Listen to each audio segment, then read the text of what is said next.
The wine hit his white suit like blood on snow. In that frozen second, waitress Lena Park knew three things. First, she'd just destroyed a $5,000 jacket. Second, the man staring at her with ice blue eyes was Adrian Vale, the billionaire who'd crushed companies like empty cans. Third, she was about to lose the only job keeping her dying mother alive. But when his lips curved into something cold and curious, when his voice cut through the silent ballroom like a blade, careless, aren't we? Lena did the one thing no one ever dared. She looked him dead in the eye and answered back. If you want to see how a single moment of defiance can change everything, stay until the end. And don't forget to smash that like button and comment your city below, so I can see how far Lena's story reaches across the world. What? The Nouveau Grand Hotel had never seen a charity gala quite like this one. Crystalline chandeliers dripped light across marble floors so polished they reflected the designer gowns and tailored tuxedos of Manhattan's elite.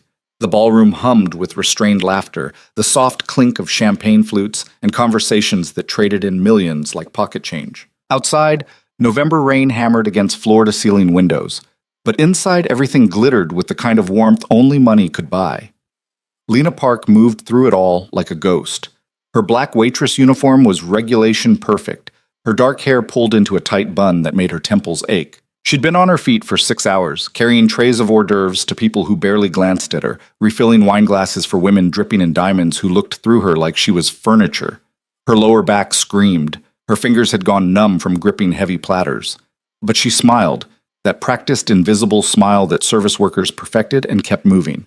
Because she needed this job, desperately. "Table 7 needs more champagne," barked Marcus, the head waiter, as he swept past her with a tray of caviar blinis. "And for God's sake, Lena, smile like you mean it. These people can smell desperation." She bit back a retort and grabbed a fresh bottle of Dom Perignon from the service station. Table 7. That was the VIP section, roped off with velvet cords, where the real power brokers held court. She'd been avoiding it all night, but orders were orders. Lena wound through the crowd, expertly dodging a socialite's expansive gesture and sidestepping a waiter carrying a towering croquembouche. She was 3 steps from table 7 when she saw him. Adrian Vale. Even seated, he commanded the space around him like gravity had bent in his favor.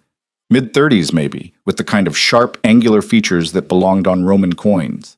Dark hair swept back from a face that managed to be both brutally handsome and coldly aristocratic. His suit was custom, white, which was either bold or arrogant, probably both, and it fit him like a second skin.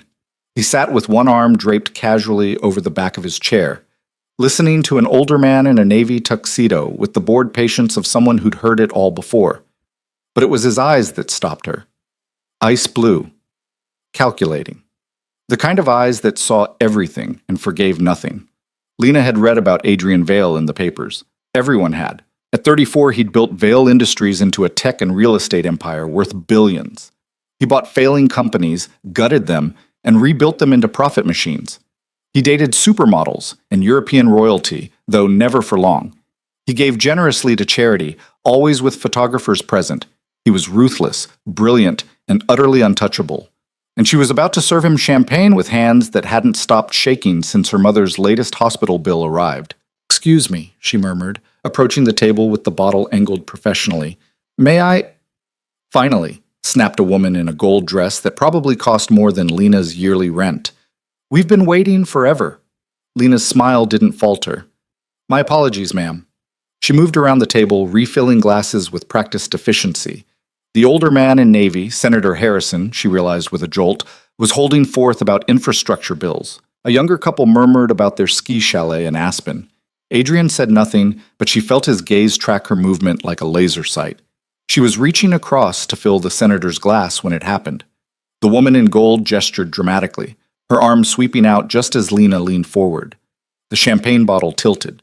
Lena's fingers, numb and clumsy from exhaustion, lost their grip for just a fraction of a second.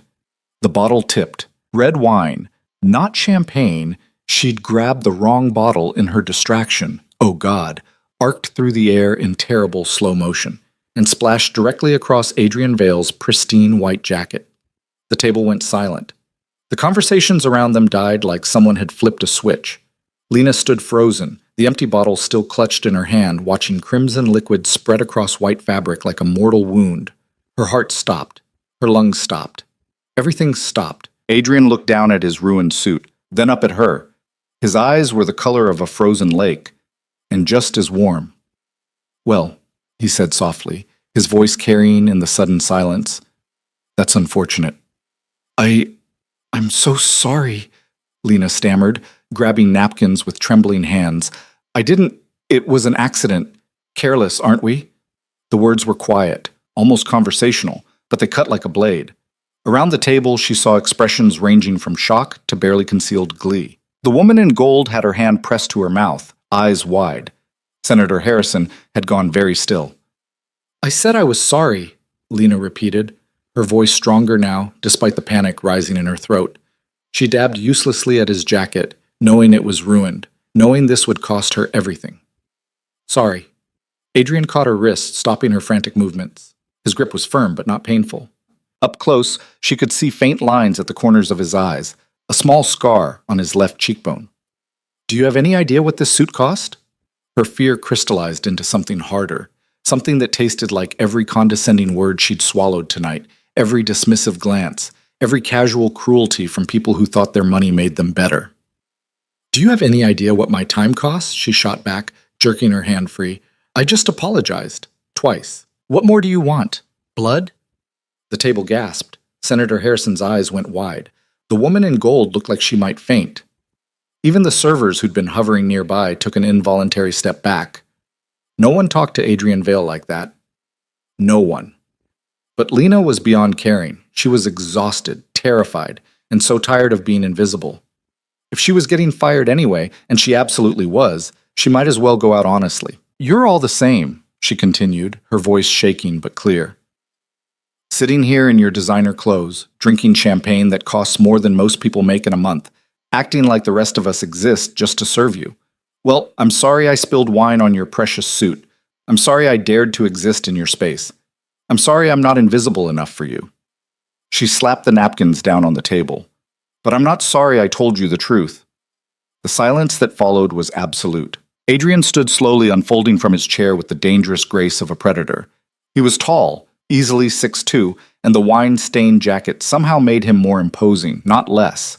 He took one step toward her, then another. Lena held her ground even as her survival instinct screamed at her to run. He stopped inches away, so close she could smell his cologne, something dark and expensive, cedar and smoke. His eyes searched her face with an intensity that made her skin prickle. "What's your name?" he asked quietly. "Lena." She lifted her chin. "Lena Park. Are you going to have me arrested, Mr. Vale? Or just fired?" Something flickered across his face.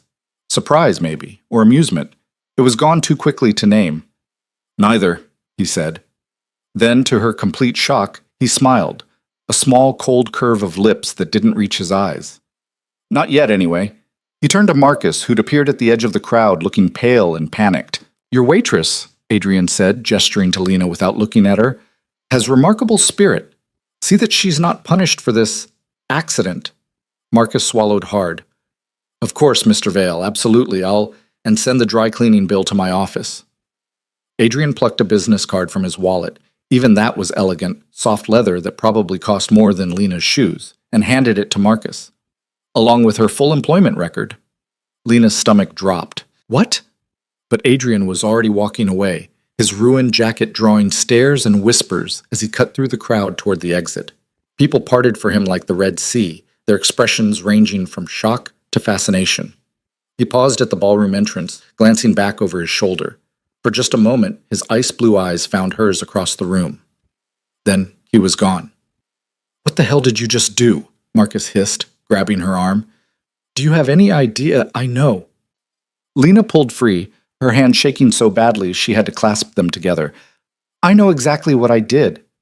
She'd just committed career suicide in front of Manhattan's most powerful man.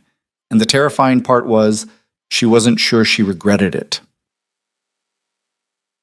3 days later, Lena sat in the waiting room of St. Catherine's Hospital, staring at a bill that might as well have been written in blood. $47,000. That was just for this month, just for her mother's latest round of treatment, the experimental drug that might slow the cancer eating through her lungs. Insurance covered barely a third. Lena's two jobs, the catering gig and her morning shift at the coffee shop, brought in maybe $3,000 a month if she was lucky. The math was simple, brutal, and impossible. Lena Park? She looked up to find a nurse in powder blue scrubs smiling at her with professional sympathy. Your mother's asking for you. Lena folded the bill and shoved it deep into her purse, trying to erase the numbers from her mind as she followed the nurse down sterile white hallways that smelled of antiseptic and despair. Room 412.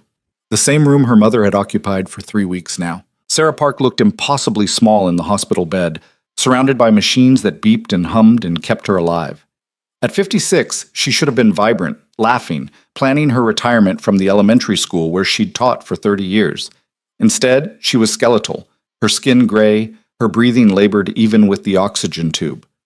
But she smiled when she saw Lena. "There's my girl," she whispered, her voice raspy and thin. "You look tired, baby." "I'm fine, Mom."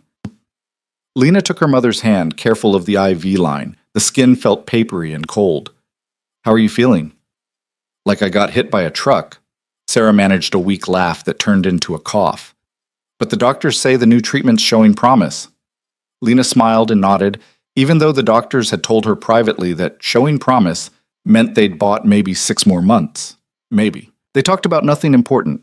The terrible hospital food, the nice orderly who snuck Sarah extra pudding cups, the flowers Lena's aunt had sent. Normal things. Safe things. Anything but the truth that hung between them like smoke. When Sarah finally drifted into an exhausted sleep, Lena kissed her forehead and slipped out. She made it all the way to the parking lot before the tears came. She sat in her beat-up Honda Civic, the one that made alarming noises every time she started it, and let herself break down for exactly 5 minutes. That was all she could afford. Then she wiped her eyes, checked her makeup in the rearview mirror, and drove to her coffee shop shift with the hospital bill burning a hole in her consciousness. The law firm of Whitmore and Associates had offices in a building so aggressively modern it looked like it had been designed by someone who'd watched too much sci-fi. All glass and steel and sharp angles that caught the afternoon sun like knives. Lena stood on the sidewalk outside, staring at the letter in her hand for the 3rd time. Dear Ms. Park, our client requests your presence for a meeting regarding a private matter. Please present yourself at the above address at 2 p.m. on Friday, November 15th. This is a matter of some urgency. Regards, James Whitmore, Esquire. No explanation, no details, just a command dressed up as a request. She'd almost thrown it away, assuming it was some kind of elaborate prank. But the letterhead was real. She'd looked up the firm online, and Whitmore and Associates represented exactly the kind of clients who had addresses in the Hamptons and art collections worth more than small countries. And something about the letter's cold formality reminded her of ice blue eyes. "You're being paranoid," she muttered to herself as she pushed through the revolving doors. The lobby was all marble and minimalism, the kind of space designed to make ordinary people feel small. Lena gave her name to the receptionist, a sleek woman in a designer suit who looked her over with barely concealed disdain, and was directed to the elevators. 43rd floor. The elevator was mirrored, showing her multiple reflections in her best work outfit, a navy blazer she'd bought at a thrift store, and black slacks that were almost professional if you didn't look too close. She looked tired, she realized. Shadows under her eyes, worry lines deepening at the corners of her mouth. She looked like what she was, someone drowning and trying to pretend she could swim. The elevator doors opened onto a reception area that screamed money in hushed tones. More marble. Abstract art that was probably worth a fortune. A view of Manhattan that made the city look like a toy. "Miss Park." A man in his 60s, silver-haired and impeccably suited, extended his hand. "James Whitmore. Thank you for coming." "I'm not sure why I'm here," Lena said, shaking his hand and trying to project more confidence than she felt. "Of course. Please, follow me." He led her down a corridor lined with offices, where lawyers hunched over documents and spoke in low, urgent voices. They stopped at a conference room with windows overlooking the city and a table long enough to seat 20. Only one person sat there, Adrian Vale. He wore a charcoal suit today, perfectly tailored, his dark hair swept back from that aristocratic face. He was reading something on his tablet, utterly absorbed, and didn't look up when she entered. "Mr. Vale?" Whitmore said. "Miss Park is here." "Thank you, James. That will be all." The lawyer withdrew, closing the door with a soft click. click that sounded unnervingly final. Lena stood there, hands clasped to hide their shaking, and waited for Adrian to acknowledge her. He made her wait. Finally, he set down the tablet and looked at her with those ice-blue eyes that seemed to see straight through skin to bone. "Sit," he said. Not an invitation. A command. She sat, mostly because her legs were shaking. "I'm sure you're wondering why you're here," Adrian continued, his voice neutral and controlled. "I'll be direct. I have a proposition for you, Ms. Park." "A proposition?" Her voice came out steadier than she felt. "Is that what rich people call it when they're about to threaten someone?" The corner of his mouth twitched, almost a smile. "I don't make threats. I make offers. This one will benefit us both if you're smart enough to accept it." He slid a folder across the table. Lena opened it with careful fingers and found herself staring at her entire life. There were copies of her employment records, her mother's hospital bills, her credit score, abysmal, her bank statements, worse, even a transcript from the community college she'd attended before dropping out to work full-time when her father died. "How did you—" She looked up, anger cutting through shock. "You had me investigated?" "Due diligence." Adrian leaned back in his chair, studying her like she was a particularly interesting specimen under glass. "You're in debt to the tune of about $200,000 between your mother's medical bills and your own student loans. You work 2 jobs that barely keep you afloat. Your mother has maybe 6 months left without a treatment that costs approximately $80,000 per round. You're one emergency away from complete financial collapse." Each word hit like a physical blow. "Why are you doing this?" Lena asked, her voice barely above a whisper. "What do you want from me?" "I want you to marry me."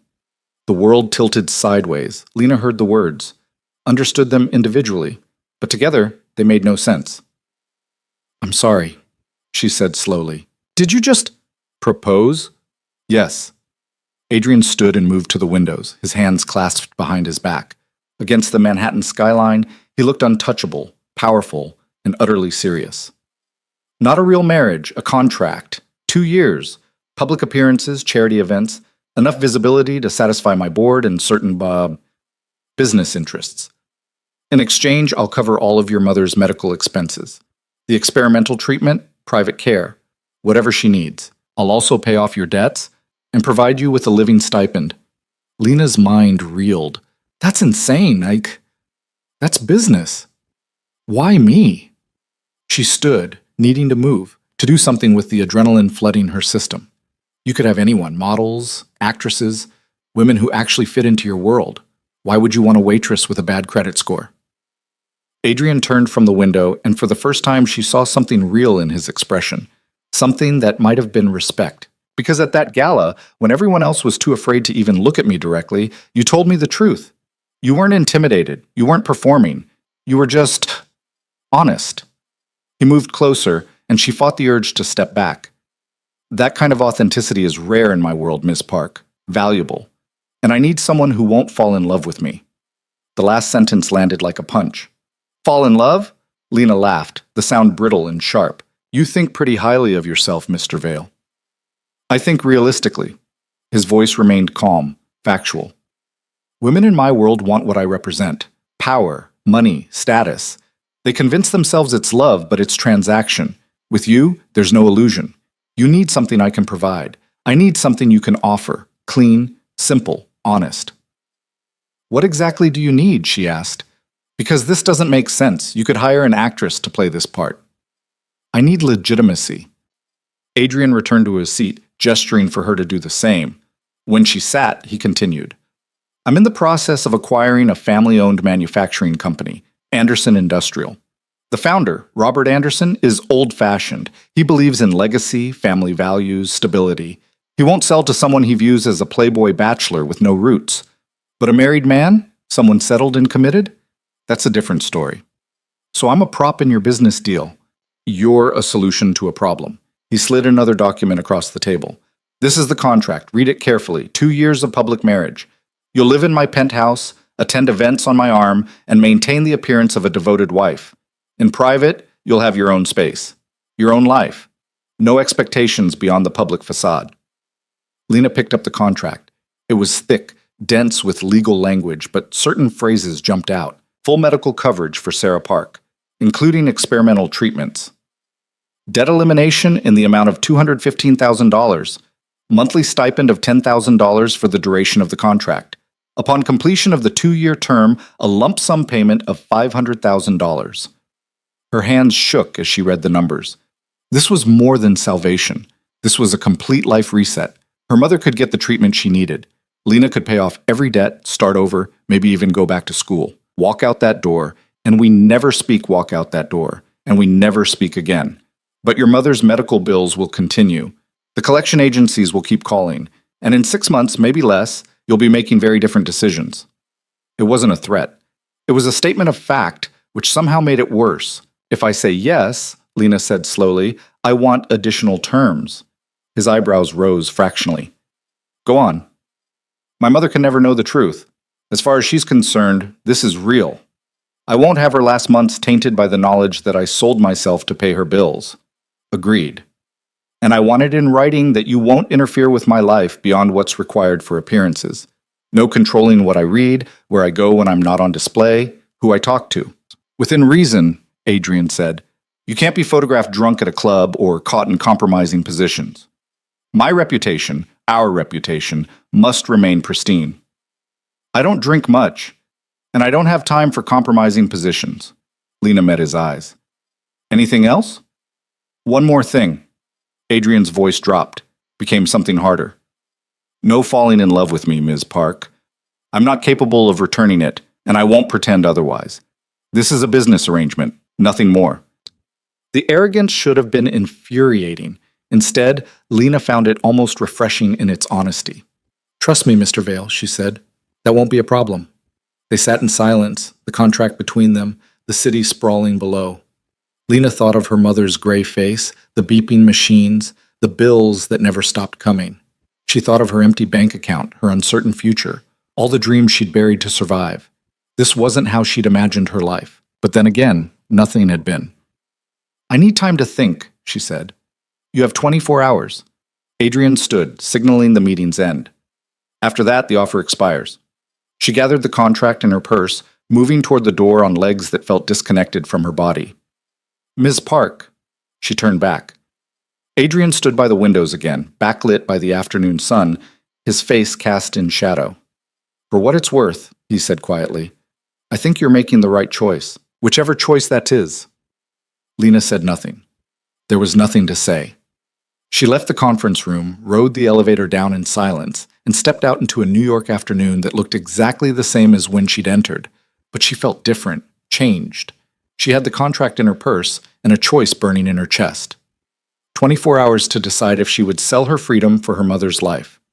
If that was even really a choice at all. In a way they hadn't in months.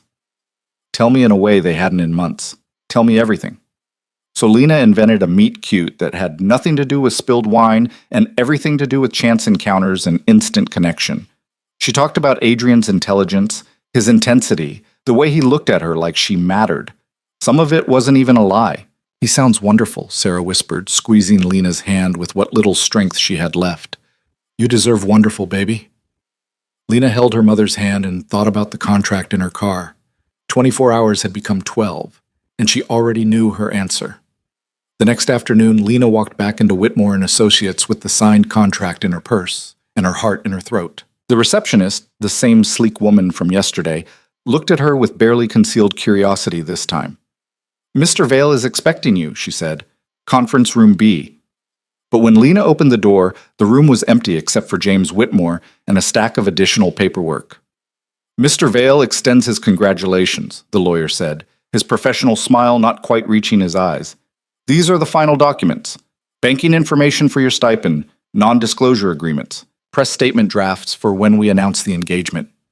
Where is he? Lena asked. Mr. Vale is a very busy man. He trusts me to handle the details. Something cold settled in Lena's stomach. This was it, then, the reality of what she'd agreed to. She wasn't entering a relationship. She was signing a business contract. She spent 2 hours with Whitmore, reviewing documents, signing her name so many times it stopped looking like her signature. Bank accounts were established. A credit card was issued, black, heavy, with Adrian's name embossed in silver. A key to his penthouse. a schedule of upcoming events where her presence was required. The engagement will be announced this Friday at the Westbrook Foundation Gala, Whitmore said, making notes on his tablet. Mr. Vale will pick you up at 6 p.m. Attire will be provided. Provided? A stylist will contact you Thursday. Dress, shoes, jewelry. Everything will be taken care of. You simply need to show up and smile. Lena looked at the contract she'd signed, her name next to Adrian's in black ink. When do I move into the penthouse? She asked. After the announcement, we want the engagement to feel spontaneous, romantic. You'll move in over the weekend and we'll stage some photographs for social media. Mr. Vale's publicist will coach you on what to say to the press. It was all so calculated, so carefully orchestrated, and Lena had agreed to every word. She left the law office with a folder full of documents, a credit card that felt like a shackle, and the strangest feeling that she'd just signed away more than 2 years of her life. She'd signed away herself. Friday arrived too quickly and not quickly enough. The stylist turned out to be a hurricane of a woman named Margot, who descended on Lena's tiny studio apartment with 3 assistants and enough garment bags to fill a boutique. Adrian said classic elegance, Margot declared, circling Lena like a designer shark. Something that says, I belong here, without trying too hard. You have good bone structure. We can work with this. Lena stood in her own apartment and let herself be transformed.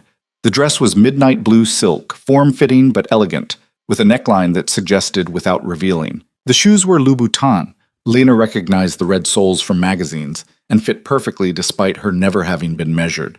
Jewelry appeared, diamond earrings that probably cost more than her car, a delicate bracelet that caught the light like captured stars. Margot did her makeup, transforming her tired face into something luminous.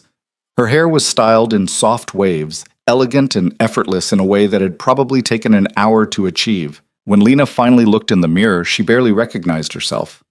You'll do, Margot said with satisfaction. Remember, you're not a waitress anymore. You're Adrian Vale's fiancée. Act like it. At exactly 6 p.m., a black Mercedes pulled up outside her building. Lena took a breath, grabbed the small clutch Margot had provided, and stepped out of her apartment into a role she'd never auditioned for. The driver was professional and silent, holding the door for her without comment. As they pulled into Manhattan traffic, Lena caught sight of herself in the window's reflection. She looked like she belonged in this car, in this dress. She looked like someone else entirely. The Westbrook Foundation Gala made the charity event where she'd met Adrian look modest by comparison. This was old money, serious money, the kind of wealth that didn't need to announce itself because everyone already knew. Adrian was waiting at the entrance, devastating in a black tuxedo that had definitely been made for his body specifically. When he saw her step out of the car, something flickered across his face. Approval, maybe, or surprise. Ms. Park, he said, offering his arm. You look exceptional. Margot's work, Lena replied, taking his arm because the cameras were already flashing, photographers capturing their every move. Margot enhanced, Adrian corrected quietly as they climbed the steps. She didn't create. It was the closest thing to a compliment she'd gotten from him. The ballroom was even more opulent than she remembered.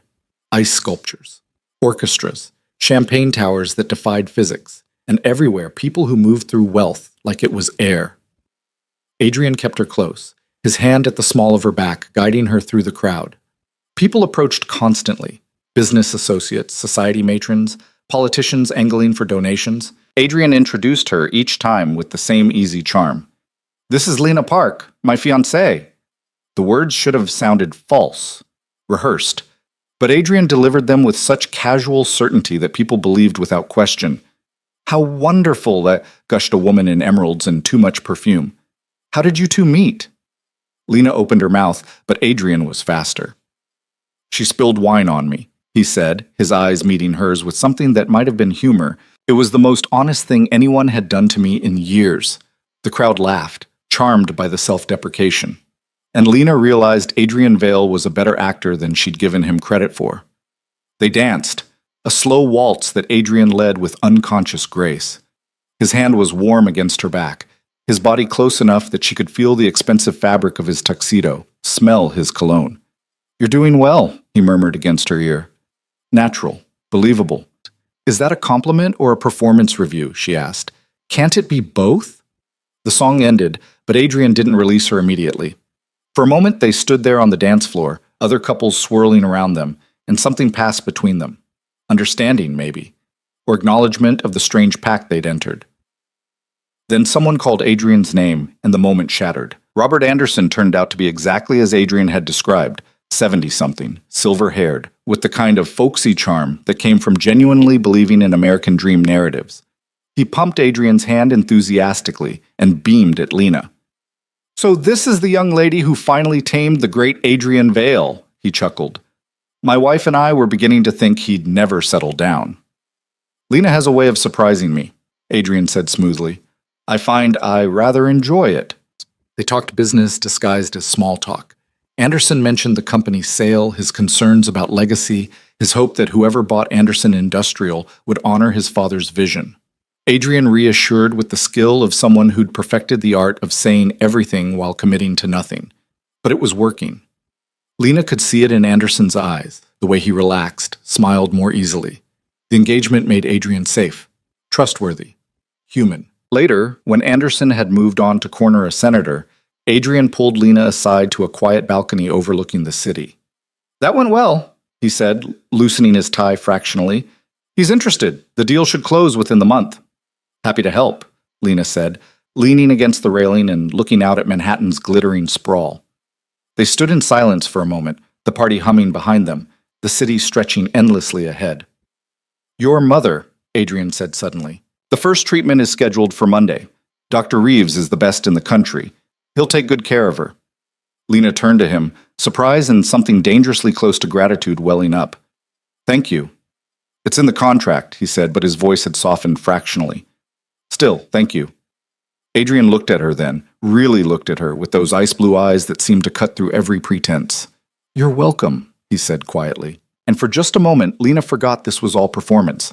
For just a moment, it felt almost real. The penthouse occupied the entire 58th floor of the Celestia Tower, and stepping into it felt like entering a different dimension entirely. Lena stood in the foyer, because it was too grand to call an entryway, and tried not to gape. Floor-to-ceiling windows wrapped around three sides, offering a view of Manhattan that made the city look like a circuit board of light and shadow. The floors were polished marble, the furniture all clean lines and expensive fabrics. Original artwork hung on walls painted in shades of cream and charcoal. Everything was perfect, curated, and utterly impersonal. "Your rooms are this way," Adrian said, already moving down a hallway that seemed to stretch forever. His voice echoed slightly in the cavernous space.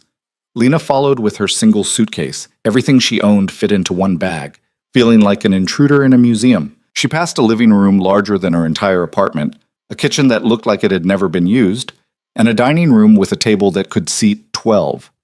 Adrian stopped at a door near the end of the hall. "This is yours," he said, pushing it open.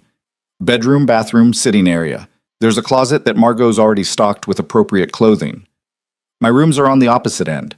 We share the common spaces, but otherwise you have complete privacy." The suite was bigger than her mother's hospital room and her apartment combined. The bed was enormous, covered in white linens that probably had a thread count higher than her credit score used to be. French doors opened onto a private balcony. The bathroom featured a soaking tub that could fit 3 people and a shower with more settings than her car had. "It's..." Lena searched for words that wouldn't sound ridiculous. "It's very nice." "It's excessive," Adrian corrected, a hint of something like self-awareness in his voice. "But it's home for the next 2 years. Make yourself comfortable. Dinner is at 7 if you'd like to join me. Otherwise, the kitchen is fully stocked, and the building has a 24-hour concierge who can arrange anything you need." He started to leave, then paused in the doorway. "Lena," he said, not turning around, "this doesn't have to be a prison. You're free to come and go as you please, within the bounds of our agreement. I'm not a jailer." "Just a businessman," she replied. "Exactly." Now he did turn, those ice-blue eyes meeting hers across the expanse of her new bedroom. "Don't forget that." Then he was gone, his footsteps fading down the hallway, leaving Lena alone in a room that cost more to furnish than most people earned in a year. She sat on the bed, it was ridiculously comfortable, and pulled out her phone. Her mother had texted 3 times, each message more excited than the last. "The doctor says the new treatment is already showing results. Dr. Reeves is wonderful. He explained everything so clearly. I can't believe how lucky we are. How lucky you are. Adrian must care about you so much to do all this. Lena stared at that last message until the words blurred. Her mother thought this was love. A romantic story about a powerful man so smitten that he'd move heaven and earth for the woman he adored. The truth was so much colder. She typed back a response full of heart emojis and lies, then unpacked her single suitcase into a closet that already held more clothes than she'd owned in her entire life. Margot had left a note on elegant stationery. Everything is labeled for different occasions. When in doubt, call me. M. Lena touched a dress that probably cost more than her monthly rent used to be, then closed the closet door and went to explore her cage. The penthouse revealed itself in layers. The obvious wealth, the art, the furniture, the view, was just the surface. As Lena wandered through rooms she had no names for, she found the details that made it real. A book left open on a side table in what must be Adrian's study, something dense about market theory. Coffee cups in the kitchen, expensive china used and then forgotten. A jacket draped over a chair disrupting the perfect staging. Adrian lived here. Actually lived here, not just existed in calculated perfection. She found him in the study at 6:30, seated behind a desk made of glass and chrome, 3 monitors displaying streams of data that might as well have been hieroglyphics. He'd changed from his suit into dark slacks and a charcoal sweater that made him look almost human. "I thought you'd be working late," Lena said from the doorway. Adrian glanced up, his fingers still moving across the keyboard. "I'm working. I'm just doing it from home." He saved whatever he was working on and stood. "Are you hungry?" "I don't want to interrupt." "You're not." He moved past her into the hallway. "Come on. I had the chef prepare something." "You have a chef?" "He comes 3 times a week to stock the refrigerator and prep meals. Tonight is rosemary chicken and roasted vegetables, if the schedule is accurate." Of course there was a schedule. The kitchen, which had looked unused earlier, now smelled divine. Adrian moved through it with surprising ease, pulling containers from the refrigerator and plating food with the efficiency of someone who'd done it countless times. He poured wine, red, expensive, probably older than Lena, and carried both plates to the dining room. They sat at opposite ends of the enormous table, an acre of polished wood between them. "This is ridiculous," Lena said, after a moment of awkward silence. "The dinner? The table. The distance. We're having a meal, not negotiating a treaty." Something that might have been amusement crossed Adrian's face. He stood, picked up his plate and wine glass, and moved to the chair directly across from her. "Better?" he asked. "Much." They ate in silence for a few minutes. The food was exceptional, but Lena barely tasted it. She was too aware of Adrian across from her, the way he ate with precise movements, the way his eyes tracked everything even when he seemed focused on his plate. "Your mother," he said finally. "How is she handling the treatment?" Lena looked up, surprised by the question. "You read the medical reports." "I read data. I'm asking how she is." It was a distinction Lena hadn't expected him to make. "She's optimistic," Lena said carefully. "The side effects are rough, but Dr. Reeves says that's normal. She thinks you're some kind of miracle worker for arranging everything so quickly." "Money accelerates things," Adrian sipped his wine. "It doesn't create miracles." "It does if you're the one who couldn't afford treatment before." He acknowledged that with a slight nod. They fell back into silence, but it felt different now. Less awkward. Almost comfortable. "Can I ask you something?" Lena said. "You can ask. I may not answer." "Why did you really choose me? And don't give me the line about authenticity. There are plenty of honest people who would have jumped at this opportunity." Adrian set down his fork and leaned back in his chair, studying her with that unsettling intensity. "You want the truth?" he asked. "I wouldn't have asked otherwise." "Fine. You're right. There are other people who could have played this role, but they would have seen it as an opportunity to climb, to leverage proximity to power into something permanent. You're different. You signed that contract not because you want my world, but because you need to save someone you love. That desperation, that clarity of purpose, it makes you trustworthy. You'll honor the agreement because you have something real to lose." It should have felt insulting being reduced to her desperation. But Adrian delivered it as pure observation, without judgment or malice. "So I'm trustworthy because I'm trapped," Lena said. "You're trustworthy because you're honest about being trapped." Adrian picked up his wine glass again. "Most people in cages pretend they're free. You don't waste energy on that delusion." "That's a depressing worldview." It's a realistic one. Lena thought about that as she finished her meal. Adrian Vale lived in a penthouse in the sky, surrounded by wealth most people couldn't imagine, and he saw the world as a series of cages and transactions. No wonder he wanted a marriage without love. Love required vulnerability, and vulnerability was just another cage. "What about you?" she asked. "What's your cage?" Adrian's expression didn't change, but something in his eyes went cold. "Careful, Lena," he said softly. "We have an agreement, not a friendship. Don't confuse access with intimacy." The words were a wall, perfectly constructed and impossible to scale. "Noted," Lena said, matching his cool tone. "My mistake." She stood, picking up her plate. "Leave it," Adrian said. "Housekeeping will take care of it in the morning." "I'm capable of washing a dish." "I know you are, but that's not your role here." Lena set the plate down harder than necessary. "Then what is my role? When we're not performing for cameras, what am I supposed to do? Sit in my room and wait for the next event?" "You're supposed to live your life," Adrian said, standing as well. "Read, watch television, go out with friends if you have them. I don't care, as long as you're available when needed and you don't embarrass us publicly." "How generous." "It's in the contract you signed." They stared at each other across the dinner table, tension crackling in the space between them. Lena wanted to throw something, to break through that infuriating calm, but Adrian just looked at her like she was a mildly interesting problem he'd already solved.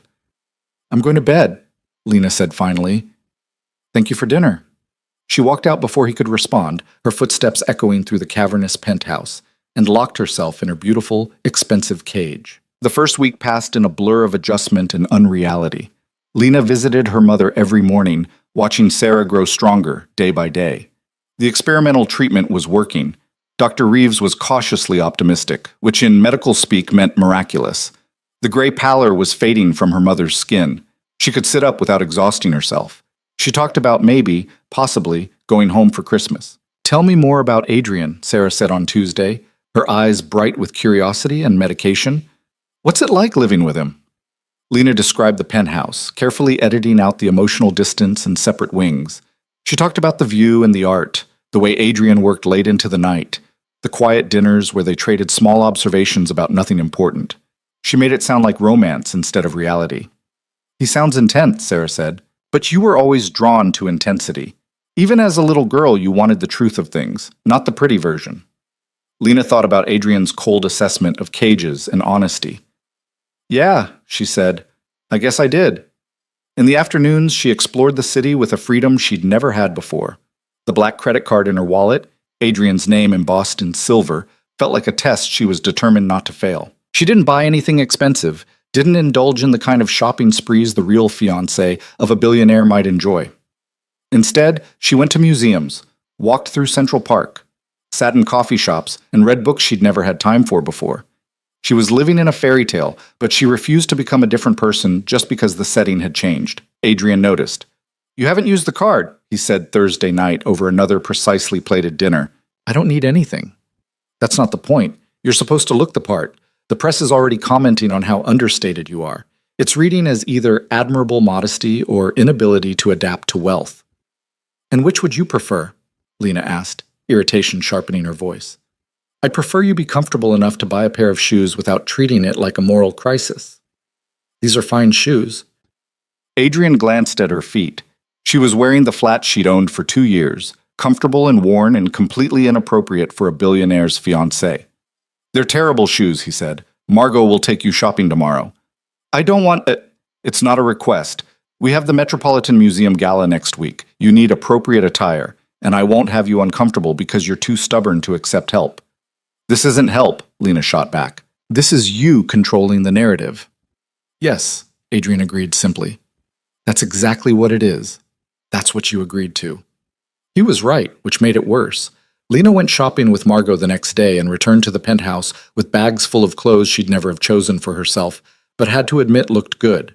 Designer labels, perfect tailoring, the kind of wardrobe that telegraphed wealth without screaming it. She hung everything in her closet and felt like she was burying her old self piece by piece.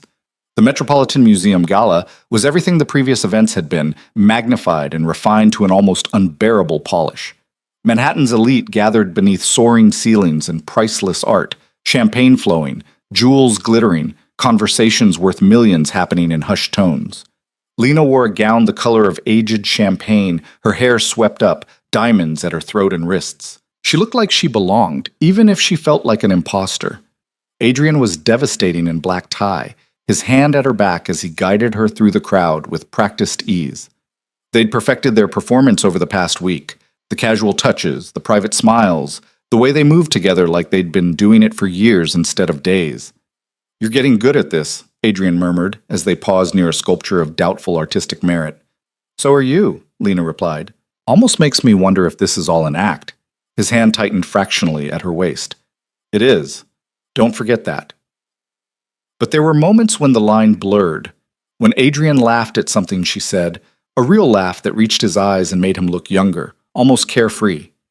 When they danced and his hand traced slow circles against her back, his body warm against hers in a way that had nothing to do with performance. When he looked at her across the room and something passed between them that felt dangerous and real. "Adrian, darling," the voice cut through the moment like a blade. Lena turned to see a woman approaching, and the word stunning didn't begin to cover it. She was tall, model thin, with platinum hair swept into an elegant chignon and a dress that probably cost more than a car. Her smile was perfect, her teeth too white, her eyes sharp as glass. "Vanessa," Adrian said, his voice noticeably cooler. "I didn't know you were back in the city. Just flew in from Paris yesterday." Vanessa's gaze slid to Lena with the kind of assessment women gave to rivals. "And you must be the famous Lena Park, the waitress who caught a billionaire." The word waitress landed like a slap, perfectly delivered with a smile that made it impossible to call out. "Former waitress," Lena said, matching Vanessa's smile with one of her own. "Now I'm just a woman who knows how to hold a tray and a conversation. It's a versatile skill set." Adrian's hand pressed against her back. Approval or warning, Lena couldn't tell. Vanessa laughed, the sound crystalline and cold. How refreshing! Adrian always did appreciate directness. She turned to Adrian, her hand touching his arm with casual familiarity. "We should have lunch soon. Catch up properly. I have some thoughts about the Anderson acquisition." "I'll have my assistant set something up," Adrian said, which was clearly code for no. But Vanessa didn't seem to care. She air-kissed Adrian's cheek, nodded at Lena with a smile that didn't reach her eyes, and glided away in a cloud of expensive perfume. "Old friend?" Lena asked. "Former associate," Adrian said. "Her father runs Rothschild Financial. We've worked together on several deals. And she wanted to work on you." Adrian glanced down at her, surprise flickering across his face. "Perceptive." "Not really." She looked at me like I'd stolen something that belonged to her. Lena watched Vanessa disappear into the crowd. "Should I be worried?" "No." Adrian's voice was flat, certain. "Vanessa sees relationships as networking opportunities. When I made it clear I wasn't interested in mixing business with personal entanglements, she moved on to more receptive targets. But she's back now, and now I'm engaged to you." Adrian guided her toward the dance floor as the orchestra began a new waltz. "Which makes me unavailable, and therefore more interesting. Ignore her." But Lena couldn't quite shake the feeling that Vanessa Rothschild wasn't the ignoring type.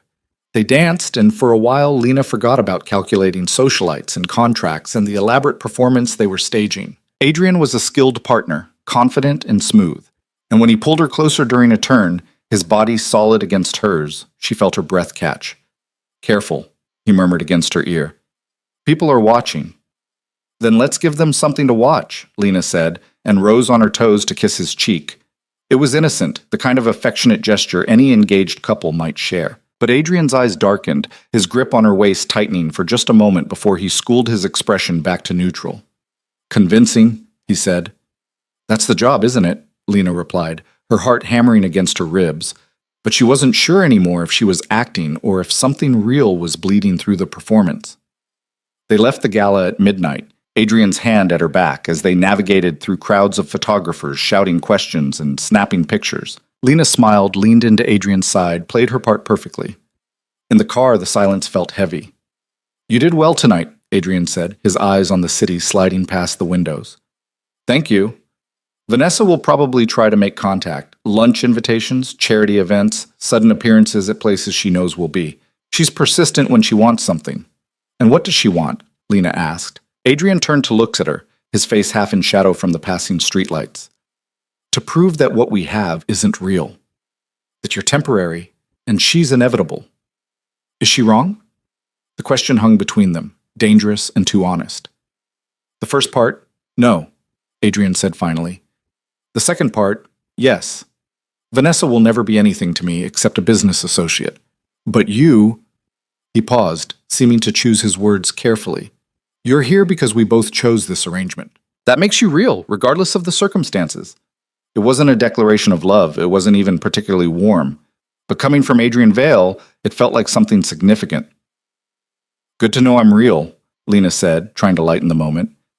Adrian's lips curved into something that might have been a smile. Don't let it go to your head. They rode the rest of the way in companionable silence, and when they reached the penthouse, Adrian walked her to her door like they were on a real date, instead of returning from a staged performance. Good night, Lena, he said. Good night, Adrian. She closed the door and leaned against it, her heart still racing from a dance that had ended an hour ago. This was supposed to be simple. A transaction.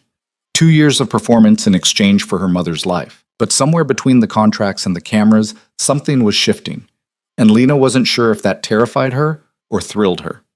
The next morning, Lena found Adrian in the kitchen making coffee with the focused intensity he brought to everything. He was barefoot, wearing pajama pants and a t-shirt, his hair still mussed from sleep. It was the most human she'd ever seen him. Morning, she said, surprised to find him still home at 9 a.m. Morning. He poured a second cup without asking and handed it to her. I thought we could talk. That sounded ominous. They sat at the kitchen island, much less ridiculous than the dining room table, and Adrian pulled out his tablet. The engagement announcement has generated significant media coverage, he said, swiping through what looked like news articles. Most of it positive. The narrative is playing well. Powerful billionaire meets ordinary woman, falls in love, changes his playboy ways. Robert Anderson sent a personal note congratulating us. The acquisition is moving forward ahead of schedule. So the performance is working, Lena said, better than anticipated. Adrian set down the tablet, which means we need to maintain momentum. There's a weekend retreat in the Hamptons next month, business associates, potential investors, their spouses. We'll need to attend together. A whole weekend of pretending to be madly in love sounds exhausting. It's necessary. Adrian sipped his coffee, watching her over the rim. But I want to make sure you're comfortable with the arrangement. If the scrutiny is too much, if you need adjustments to the schedule, I'm fine, Lena interrupted. I signed up for this. I'll handle it. Will you? Adrian set down his cup. Because last night, when Vanessa made that comment about you being a waitress, you looked ready to throw your champagne in her face. I considered it, Lena admitted, but that would have been bad for the brand. It would have been spectacular for the brand. Tabloids would have eaten it up. Adrian's expression was unreadable. But it would have cost you. People would have called you temperamental, unstable, unfit for my world. The narrative would have shifted from Cinderella story to gold digger drama. I know how this works, Lena said. You get to be ruthless and brilliant. I get to be gracious and grateful. Double standards are nothing new. No, Adrian agreed, but that doesn't make them fair. The acknowledgement surprised her. Adrian had never pretended their arrangement was equal, had never suggested the rules applied to both of them the same way. Why do you care? Lena asked. As long as I play my part convincingly, why does it matter if it's fair? Adrian was quiet for a long moment, his fingers tracing patterns on the marble countertop. Because I'm starting to realize, he said slowly, that I don't particularly like what this arrangement says about me, or the world we're performing for. Lena stared at him. That sounds dangerously close to developing a conscience, Mr. Vale. Don't be ridiculous. But his lips curved into something that might have been a real smile. I'm simply acknowledging reality. You're not what I expected, Lena Park. And that's inconvenient. Inconvenient how? It would be easier if you were exactly what the contract suggested. A transaction. A means to an end. But you're not. Adrian met her eyes, and for once, there was no ice in his gaze. Just something raw and almost human. You're complicated. And I don't do complicated. Lena's heart was hammering, but she kept her voice steady. Then maybe you should have hired an actress after all. Maybe I should have, Adrian agreed. He stood, taking his coffee cup to the sink. But it's too late now. We're committed to this performance. Might as well make it convincing. He left the kitchen, and Lena sat alone with her coffee and the uncomfortable realization that Adrian Vale was right. They were both more invested in this than either of them had planned, and that was going to complicate everything. The weeks that followed developed a rhythm that felt dangerously close to normal. Lena spent her mornings with her mother, who grew stronger with each passing day. The experimental treatment was working beyond anyone's expectations, and Sarah Park was starting to talk about the future again, about seeing Lena married, about maybe traveling once she was well enough, about all the things she'd thought she'd never live to experience. The lies Lena told felt heavier with each visit, but the light in her mother's eyes made them worth it. Afternoons were her own. She'd taken Adrian at his word about living her life, and she'd started volunteering at a community center in Brooklyn, helping kids with homework and application essays. It was as far from Adrian's world as she could get, and she needed that distance to remember who she was beneath the designer clothes and borrowed diamonds. Evenings belonged to the performance. Charity dinners, gallery openings, business functions where Adrian introduced her as his fiancée, and she smiled until her face ached. They'd gotten frighteningly good at it. The casual touches and private glances, the way they moved together like they'd been doing it for years instead of weeks. And late at night, back at the penthouse, they'd started having dinner together. Not because they had to, but because somewhere along the way, it had become habit. "Tell me about the community center," Adrian said one Thursday evening, pouring wine with the ease of someone who'd long since stopped thinking about the cost. Lena looked up from her pasta, surprised. He rarely asked about her afternoons, maintaining the careful distance their contract required. "There's not much to tell," she said. "I help kids with their homework. College applications. Most of them are first-generation students, so navigating the system is overwhelming." "You were first generation," Adrian observed. 2 years at community college before my father died and I had to drop out." Lena took a sip of wine. "Not exactly the success story these kids need." "No," Adrian said quietly. "You're exactly the story they need. Someone who understands what it's like to have dreams deferred, not destroyed. Someone who kept going even when the system was rigged against her." The unexpected insight made Lena's throat tight. "That's surprisingly optimistic coming from you." Don't mistake observation for optimism.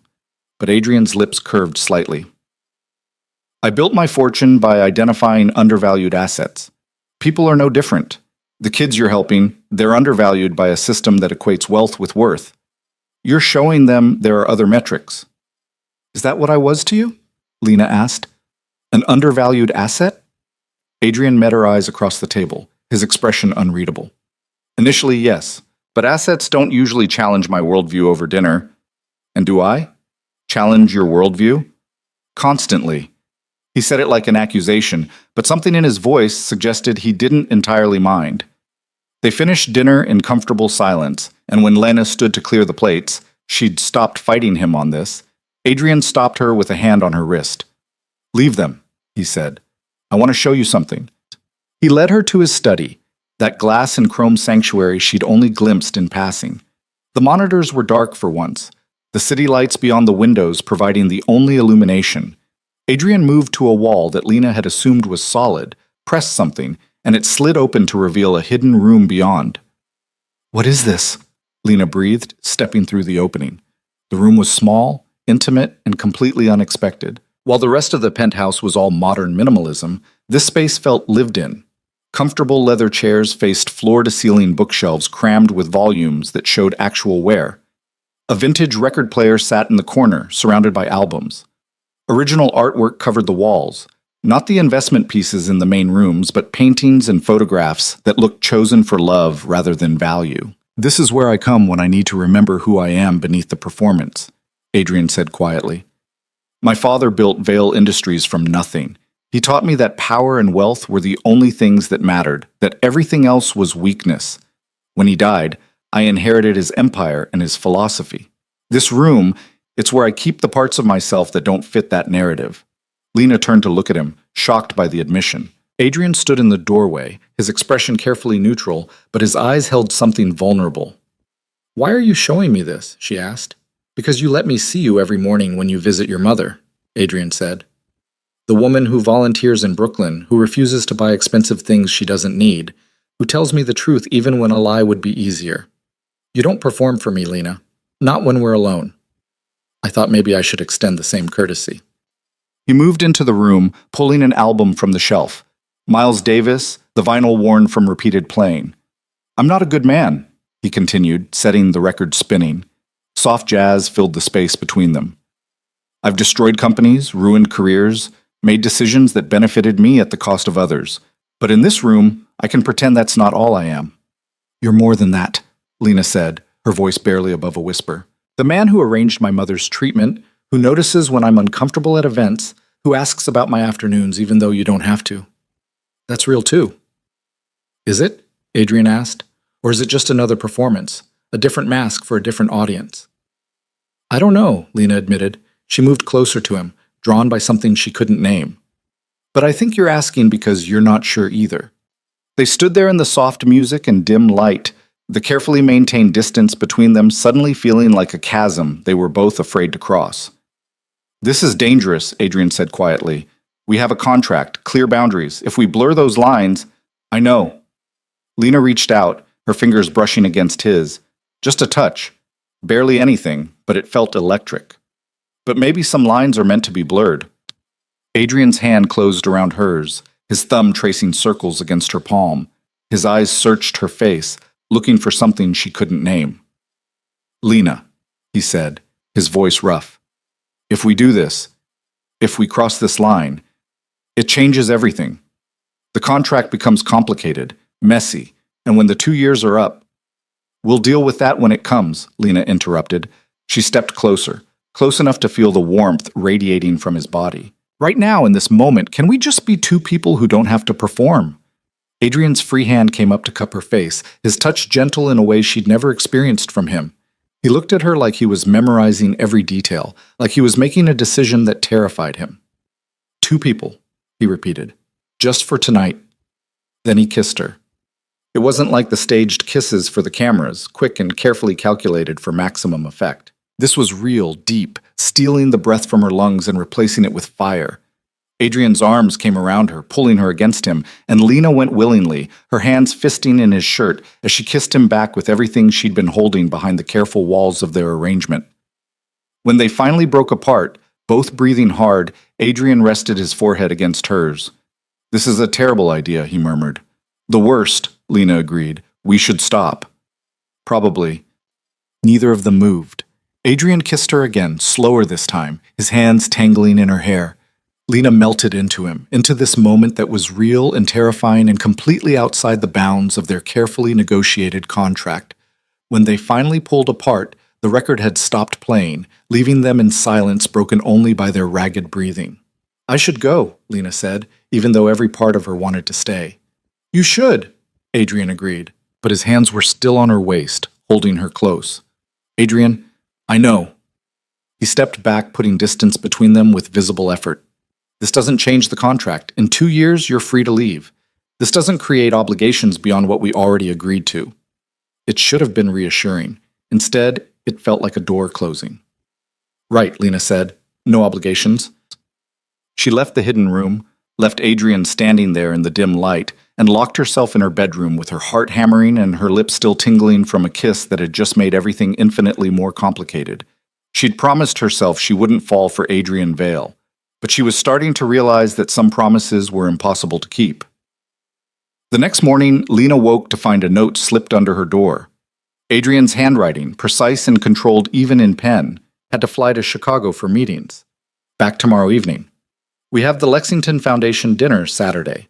Margot will send options for your dress. A professional. Distant. Like last night had never happened. Lena crumpled the note and threw it in the trash, then immediately retrieved it and smoothed it out on her desk. She stared at those impersonal words and tried to figure out what she was feeling. Disappointment? Relief? Some terrible combination of both? Her phone buzzed. Her mother, asking if Lena could visit early today? Dr. Reeves wanted to discuss the latest test results. Lena pushed thoughts of Adrian aside and focused on what mattered. Her mother. The reason she'd signed the contract in the first place. Everything else was just noise. Dr. Reeves was beaming when Lena arrived at the hospital, which was the first good sign. Sarah was sitting up in bed, color in her cheeks, looking more like herself than she had in months. Lena, sweetheart, Sarah said, reaching for her hand. The doctor has amazing news. The treatment is working better than we hoped, Dr. Reeves explained, pulling up scans on his tablet. The tumors are shrinking significantly. If this progress continues, we're looking at possible remission. Lena's legs went weak. Remission? As in your mother might beat this, Dr. Reeves said gently. We're not there yet.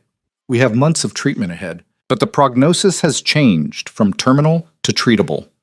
Lena sat down hard in the visitor's chair, tears streaming down her face before she could stop them.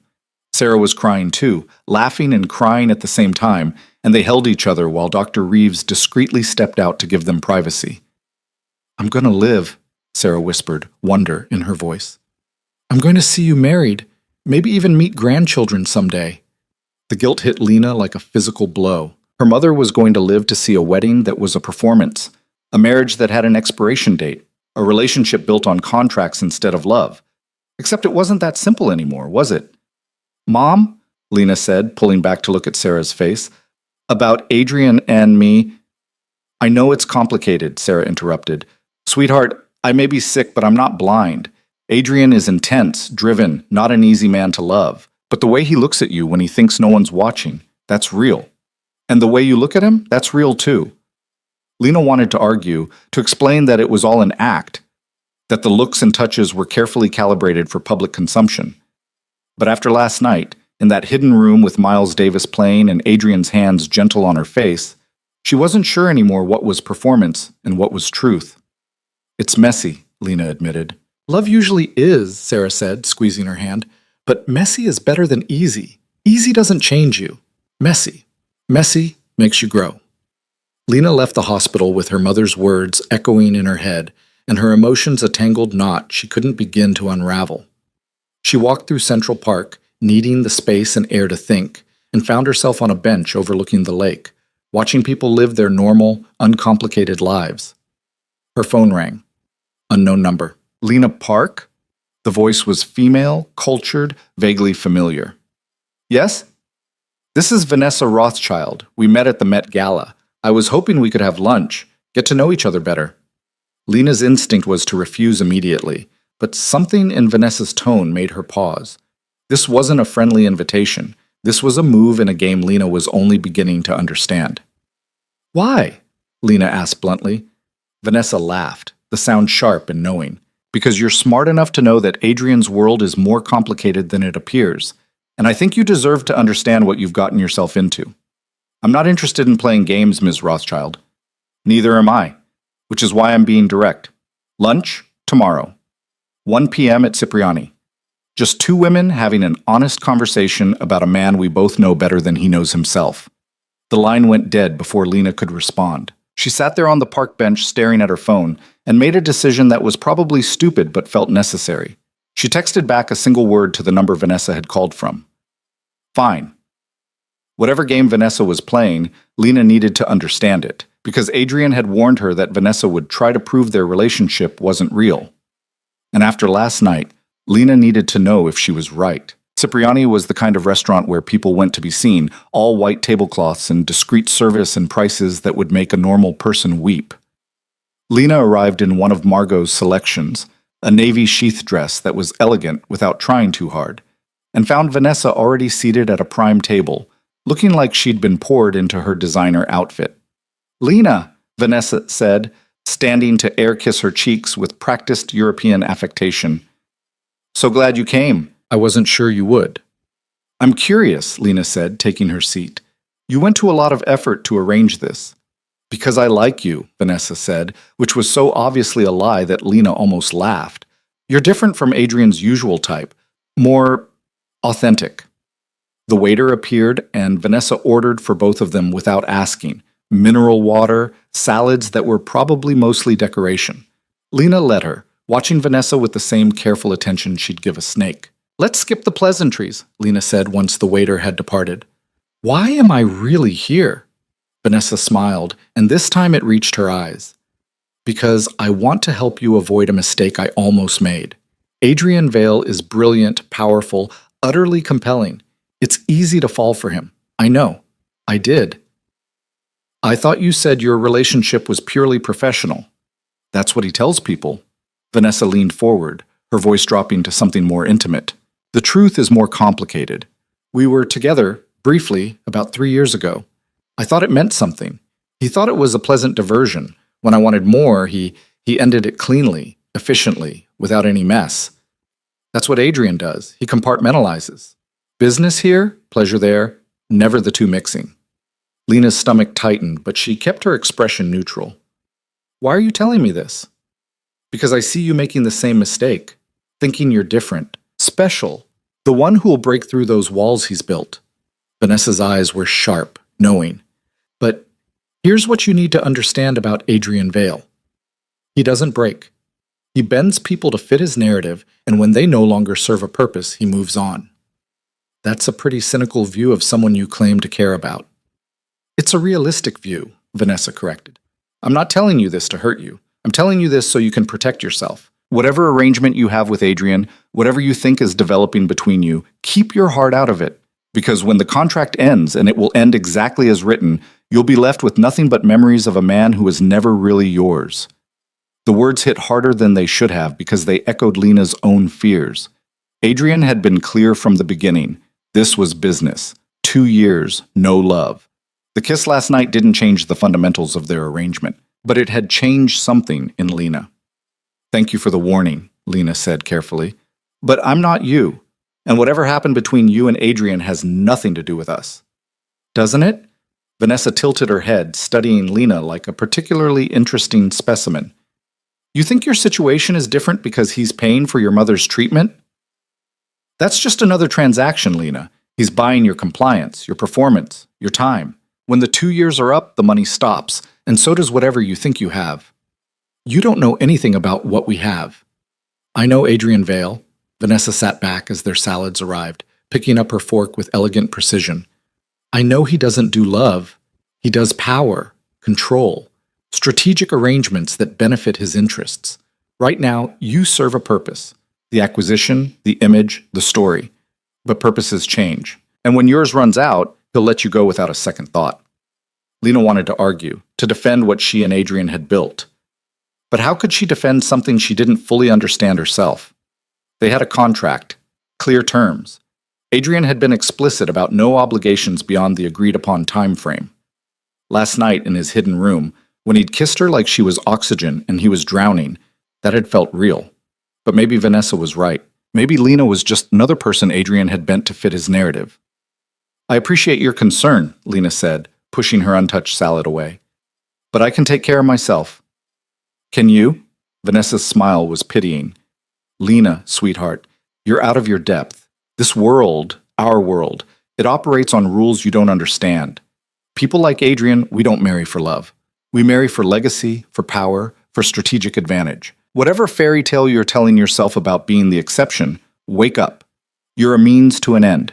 A very well-compensated means, admittedly, but temporary nonetheless.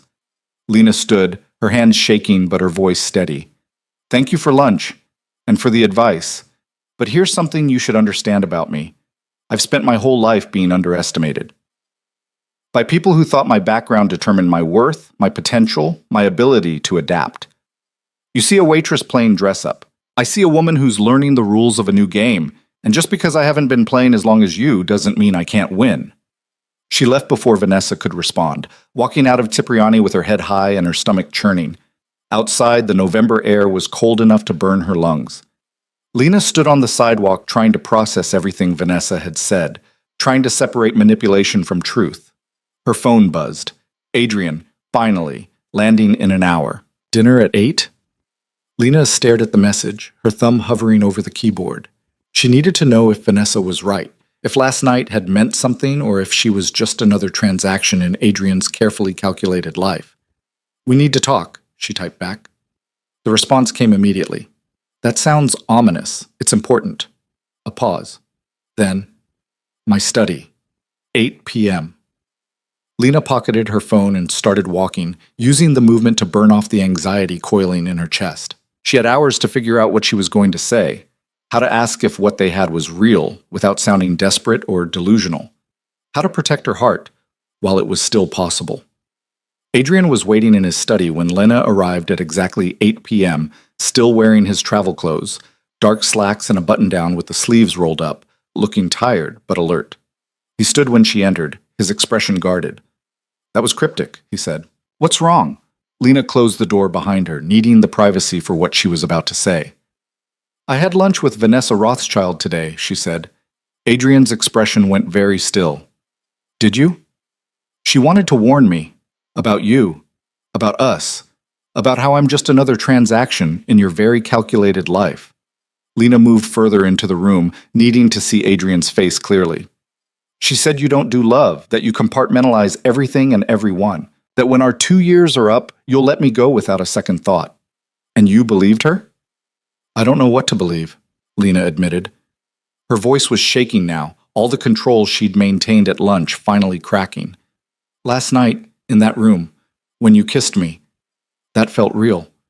But the contract is real too, and you were very clear from the beginning about what this is. Business. A transaction. No love. Adrian moved to the windows, his back to her, his hands in his pockets. For a long moment, he said nothing. Vanessa and I had a brief involvement 3 years ago, he said finally. It ended when she wanted something I couldn't give her. Permanence, a future, love. She's not wrong about me, Lena. I don't do those things well. I'm better at contracts than relationships, better at strategy than sentiment. Each word felt like a small cut. So last night was what? A mistake? Last night was honest, Adrian said, turning to face her. His expression was carefully controlled, but something raw flickered in his eyes. Maybe too honest. I kissed you because I wanted to, not because it served any purpose in our arrangement. That scared me. It still scares me. Why? Lena asked, moving closer.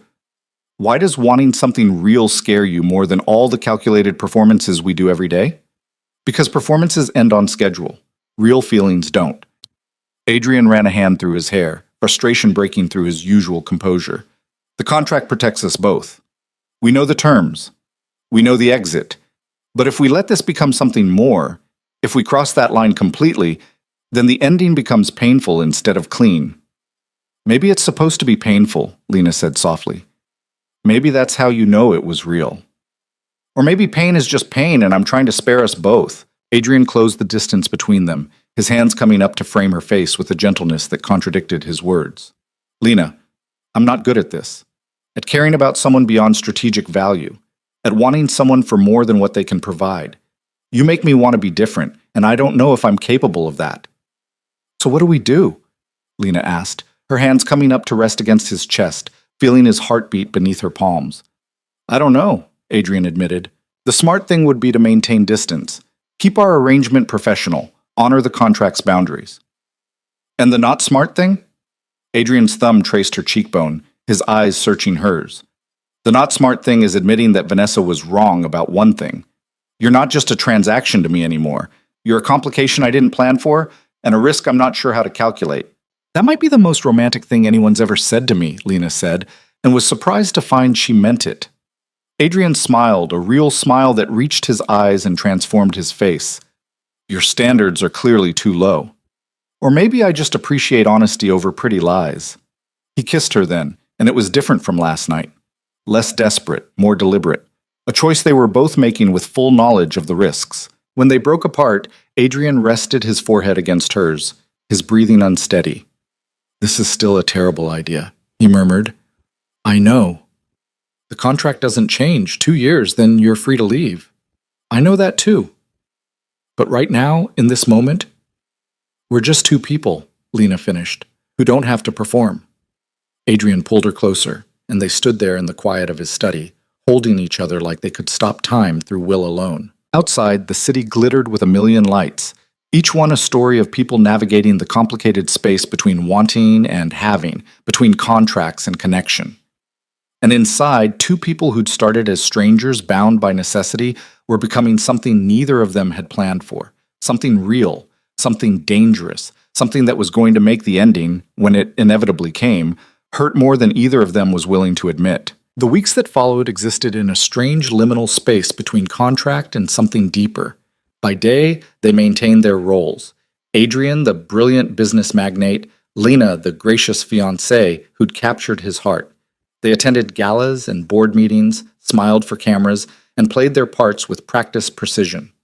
The Anderson acquisition closed successfully, and Adrian's board praised him for the stability his engagement projected. But by night, behind the closed doors of the penthouse, the performance dissolved into something neither of them could fully control. They had dinner together every evening now, not because the contract required it, but because they'd both stopped pretending they didn't want to. They talked about everything and nothing. Adrian's childhood growing up under a father who viewed affection as weakness, Lena's memories of her dad teaching her to see beauty in ordinary things. They debated books and politics and whether New York pizza was actually overrated. They learned each other's rhythms, the small tells that revealed truth beneath careful words. And sometimes, late at night, Adrian would find Lena in the hidden room he'd shown her, curled up in one of the leather chairs with a book, and he'd sit beside her without speaking, just existing in the same space. Or Lena would wake at 2 a.m. to find Adrian at the piano in the penthouse's unused music room, playing Chopin with a skill he'd never mentioned, and she'd listen from the doorway until he noticed her and smiled that rare, genuine smile that made her heart stutter. They didn't talk about what was happening between them. Talking would make it real, and making it real would force them to confront the contract's expiration date that loomed like a storm cloud on a distant horizon. So they lived in the present and pretended the future didn't exist. Sarah Park was released from the hospital 3 days before Thanksgiving, her remission so complete that Dr. Reeves used words like miraculous and unprecedented. Lena brought her mother home to the small apartment they'd shared, and Sarah cried when she walked through the door under her own power for the first time in months. "I'm going to cook Thanksgiving dinner," Sarah declared, her voice still weak but determined. "A real one, and you're bringing Adrian." "Mom, I won't hear excuses." Sarah settled onto the couch that had been her prison for so long, looking around at the cramped space with eyes that saw home instead of limitations. "That man saved my life. The least I can do is feed him turkey and ask him uncomfortable questions about his intentions toward my daughter." Lena laughed despite herself. "You're going to interrogate him?" "Absolutely. It's my maternal duty." Sarah's expression softened. "Besides, I want to see you two together when you're not performing for cameras. I want to see what's real." The words hit closer than Sarah could know. Lena texted Adrian that evening, half expecting him to find a graceful way to decline. Instead, his response came within minutes.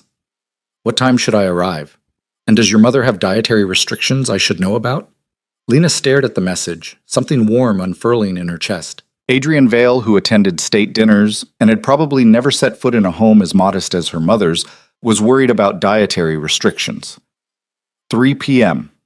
And she eats everything. Fair warning, she will ask you uncomfortable questions. I look forward to it. Thanksgiving morning, Lena woke in her childhood bedroom. She'd insisted on staying with Sarah for a few days to help her settle in, and found 17 missed calls from a number she didn't recognize. Her stomach dropped even before she played the voicemail. "Miss Park, this is Detective Maria Valdez with the NYPD. We need to speak with you regarding Adrian Vale. Please call me back at this number as soon as possible." Lena's hand shook as she dialed.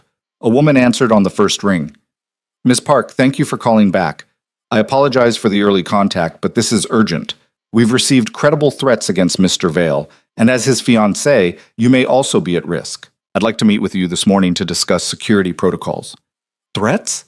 Lena's voice came out strangled. "What kind of threats?" "The kind we take very seriously. Can you meet me at the precinct in an hour?" Lena left her mother a note about running errands and took the subway to the precinct, her mind racing. She'd known Adrian's world came with risks. Wealth always did. But the abstract concept of danger suddenly felt viscerally real. Detective Valdez turned out to be a woman in her 40s with sharp eyes and a no-nonsense demeanor. She led Lena to a conference room and spread photographs across the table. "Do you recognize this man?" Valdez asked. The photos showed a man in his 50s, hard-faced, with the kind of cold eyes Lena associated with people who'd seen too much and felt too little. She shook her head. "His name is Marcus Brennan. He was a business partner of Adrian Vale's father 20 years ago. When the partnership dissolved, Brennan lost everything: his company, his fortune, his reputation. He's blamed the Vale family ever since." "That was 2 decades ago," Lena said. "Why is this relevant now?" "Because Brennan was recently released from prison after serving 15 years for assault. And 3 days ago, he made contact with several known criminals, discussing plans to make Adrian Vale understand loss." Valdez pulled out another photograph, This one recent, showing Brennan outside the Celestia Tower. He's been surveilling Mr. Vale's building, and he's been asking questions about you. The room tilted slightly. About me? You're Vale's weakness now, the thing he cares about. Valdez's expression was sympathetic but firm. Brennan knows that. We've assigned protection to both you and Mr. Vale, but I need you to be vigilant. Change your routines. Don't go anywhere alone. And if you see this man, call 911 immediately. Lena left the precinct with Brennan's face burned into her memory and a plainclothes officer trailing discreetly behind her. She needed to tell Adrian, but when she called, his phone went straight to voicemail. She tried his office, but his assistant said he was in back-to-back meetings and couldn't be disturbed. So Lena went back to her mother's apartment, helped cook Thanksgiving dinner with hands that wouldn't stop shaking, and tried to figure out how to tell the man she was falling for that she might be the reason someone wanted to hurt him. Adrian arrived at exactly 3 p.m., carrying flowers for Sarah and a bottle of wine that probably cost more than the apartment's monthly rent. He'd dressed down, dark jeans and a charcoal sweater, but he still looked out of place in the cramped space, too polished and powerful for the worn furniture and faded wallpaper. But Sarah Park had never been intimidated by anyone, and she certainly wasn't starting now. Adrian Vale, she said, opening the door with a smile that was warm but assessing. I've been wanting to meet the man who swept my daughter off her feet. Mrs. Park. Adrian shook her hand gently, and Lena saw him take in Sarah's fragile frame, the lingering evidence of illness. Thank you for having me. Lena tells me you're an exceptional cook. Lena is biased. Sarah ushered them inside, but I do make a mean sweet potato casserole. The apartment was tiny. Living room, kitchen, 2 bedrooms, all of it smaller than Adrian's study, but Sarah had made it warm with photographs and memories, evidence of a life built on love instead of money. Adrian looked around with an expression Lena couldn't quite read, and she wondered what he was seeing. Poverty? Simplicity? Or something he'd never had despite all his wealth? Your home is lovely, Adrian said, and Lena could tell he meant it. They ate dinner at the small table that barely fit 3, passing dishes and making conversation that started awkward and gradually relaxed. Sarah asked Adrian about his business with genuine curiosity, and Adrian answered with more honesty than Lena had ever heard him use at public events. He talked about the pressure of inheriting his father's empire, the isolation that came with power, the way success could feel hollow when there was no one to share it with. Is that why you fell for my daughter? Sarah asked, her eyes twinkling. Because she makes success feel less hollow? Adrian glanced at Lena, something unreadable in his ice-blue eyes. I fell for your daughter because she's the only person in my world who tells me the truth, even when it's inconvenient, even when a lie would be easier. It wasn't a declaration of love, but coming from Adrian, it felt close. Good answer, Sarah said approvingly. Now help me clear these plates while Lena cuts the pie. I want to interrogate you properly. In the kitchen, while Lena pretended not to eavesdrop, Sarah asked Adrian the questions that mattered. Do you love my daughter? A pause, then. I'm not sure I know how to love the way you mean it, but I know that she's changed my life in ways I didn't think were possible, that I think about her constantly, that the idea of losing her feels like losing something essential. That's love, sweetheart. You just haven't labeled it yet. Another pause. Longer this time. Maybe you're right, Adrian said quietly. Lena's hand stilled on the pie, her heart hammering so hard she was sure they could hear it from the other room. Be patient with her, Sarah continued. She spent her whole life taking care of everyone else. She doesn't know how to let someone take care of her. But if you're patient, if you prove you're not going anywhere, she'll let you in, all the way in. I want that, Adrian said, and the raw honesty in his voice made Lena's eyes burn with tears she couldn't shed. More than I've wanted anything in a very long time. Lena carried the pie into the living room with shaking hands and found Adrian and her mother smiling at each other like they'd reached some understanding she wasn't privy to. They ate dessert and talked about safer topics. Sarah's plans to go back to teaching part-time, the community center where Lena volunteered, Adrian's thoughts on education reform. It was normal and domestic and so far removed from the glittering galas and power plays that Lena almost forgot about the contract binding them together. Almost. When it was time to leave, Sarah hugged Adrian with surprising strength.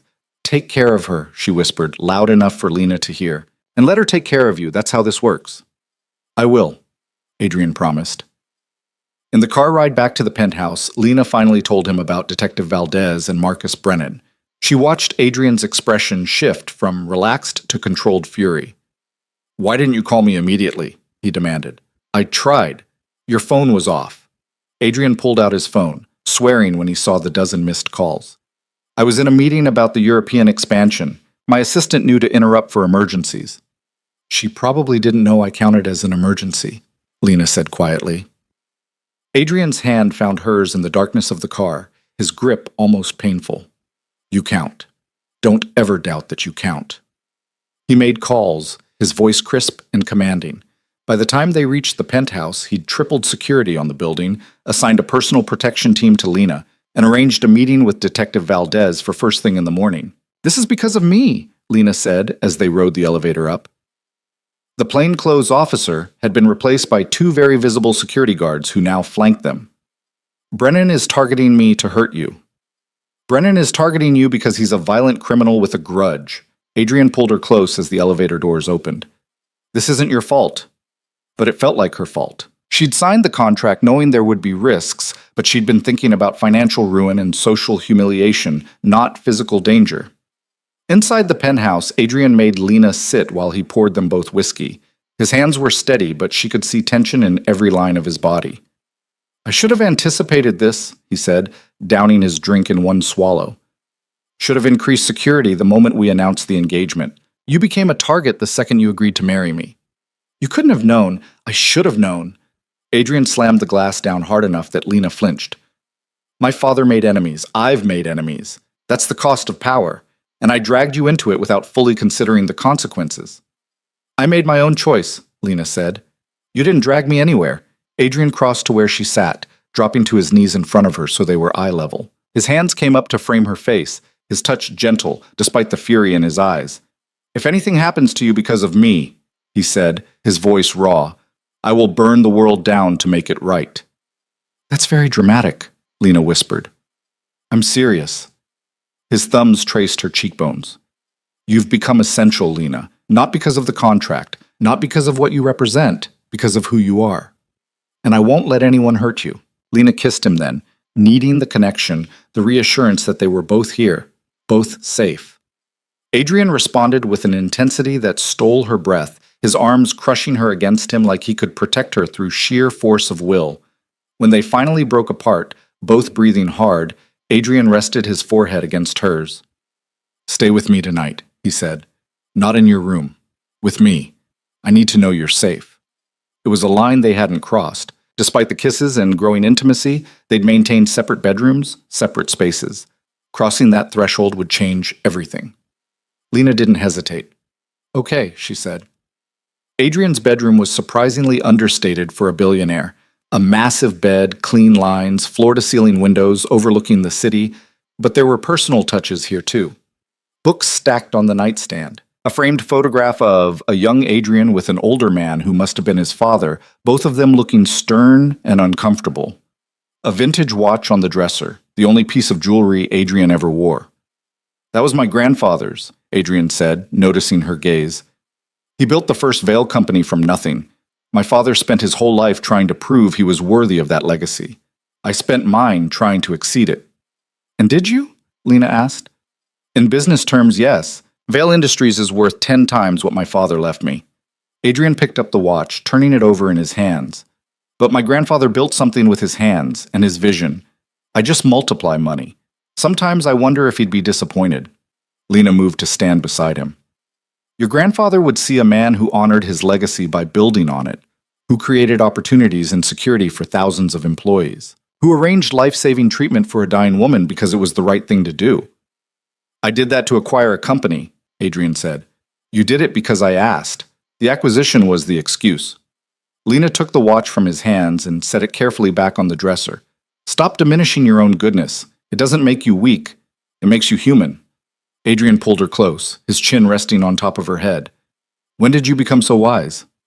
"I've always been wise. You were just too busy being arrogant to notice." His chest rumbled with quiet laughter.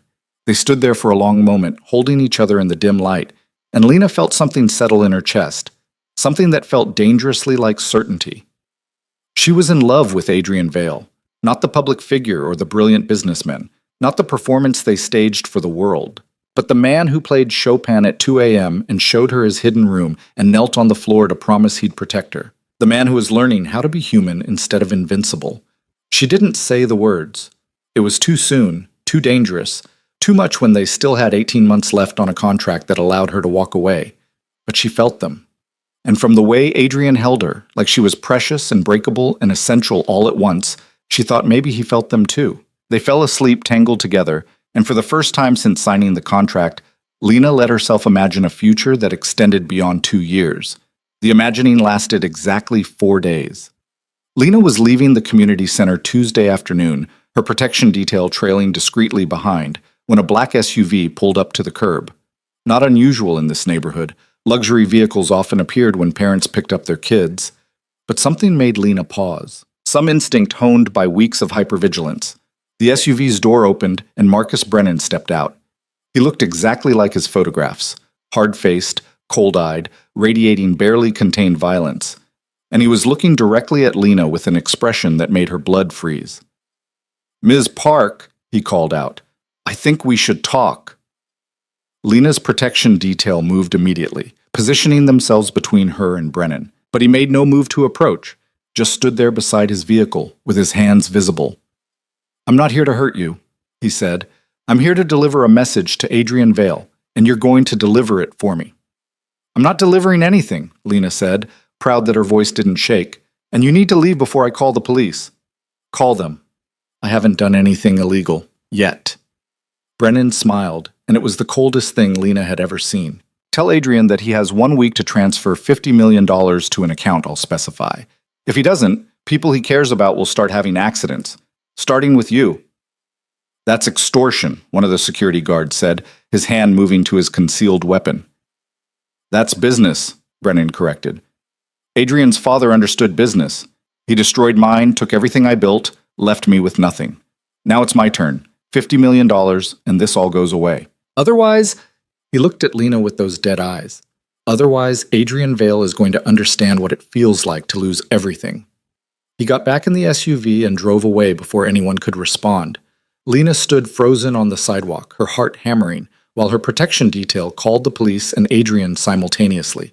Within minutes, the street was full of patrol cars and Detective Valdez was taking her statement. And within the hour, Adrian arrived, his face a mask of controlled rage.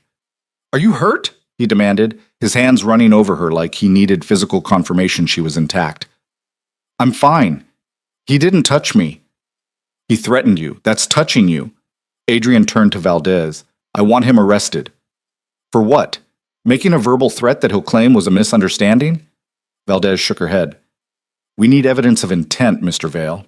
Right now, all we have is his word against Miss Parks." "Then get evidence." Adrian's voice was ice. "I don't care what it takes. I want Marcus Brennan in prison where he belongs." "We're working on it. But in the meantime, Ms. Park needs to increase her security profile. No more community center visits without advance notice. No predictable routines. And I'd recommend she stay somewhere other than her listed residence." "She'll stay with me," Adrian said immediately. "Full security, around the clock." "Adrian, I can't just hide," Lena started. "Yes, you can. You will." He looked at her, and for the first time since she'd met him, she saw genuine fear in his eyes.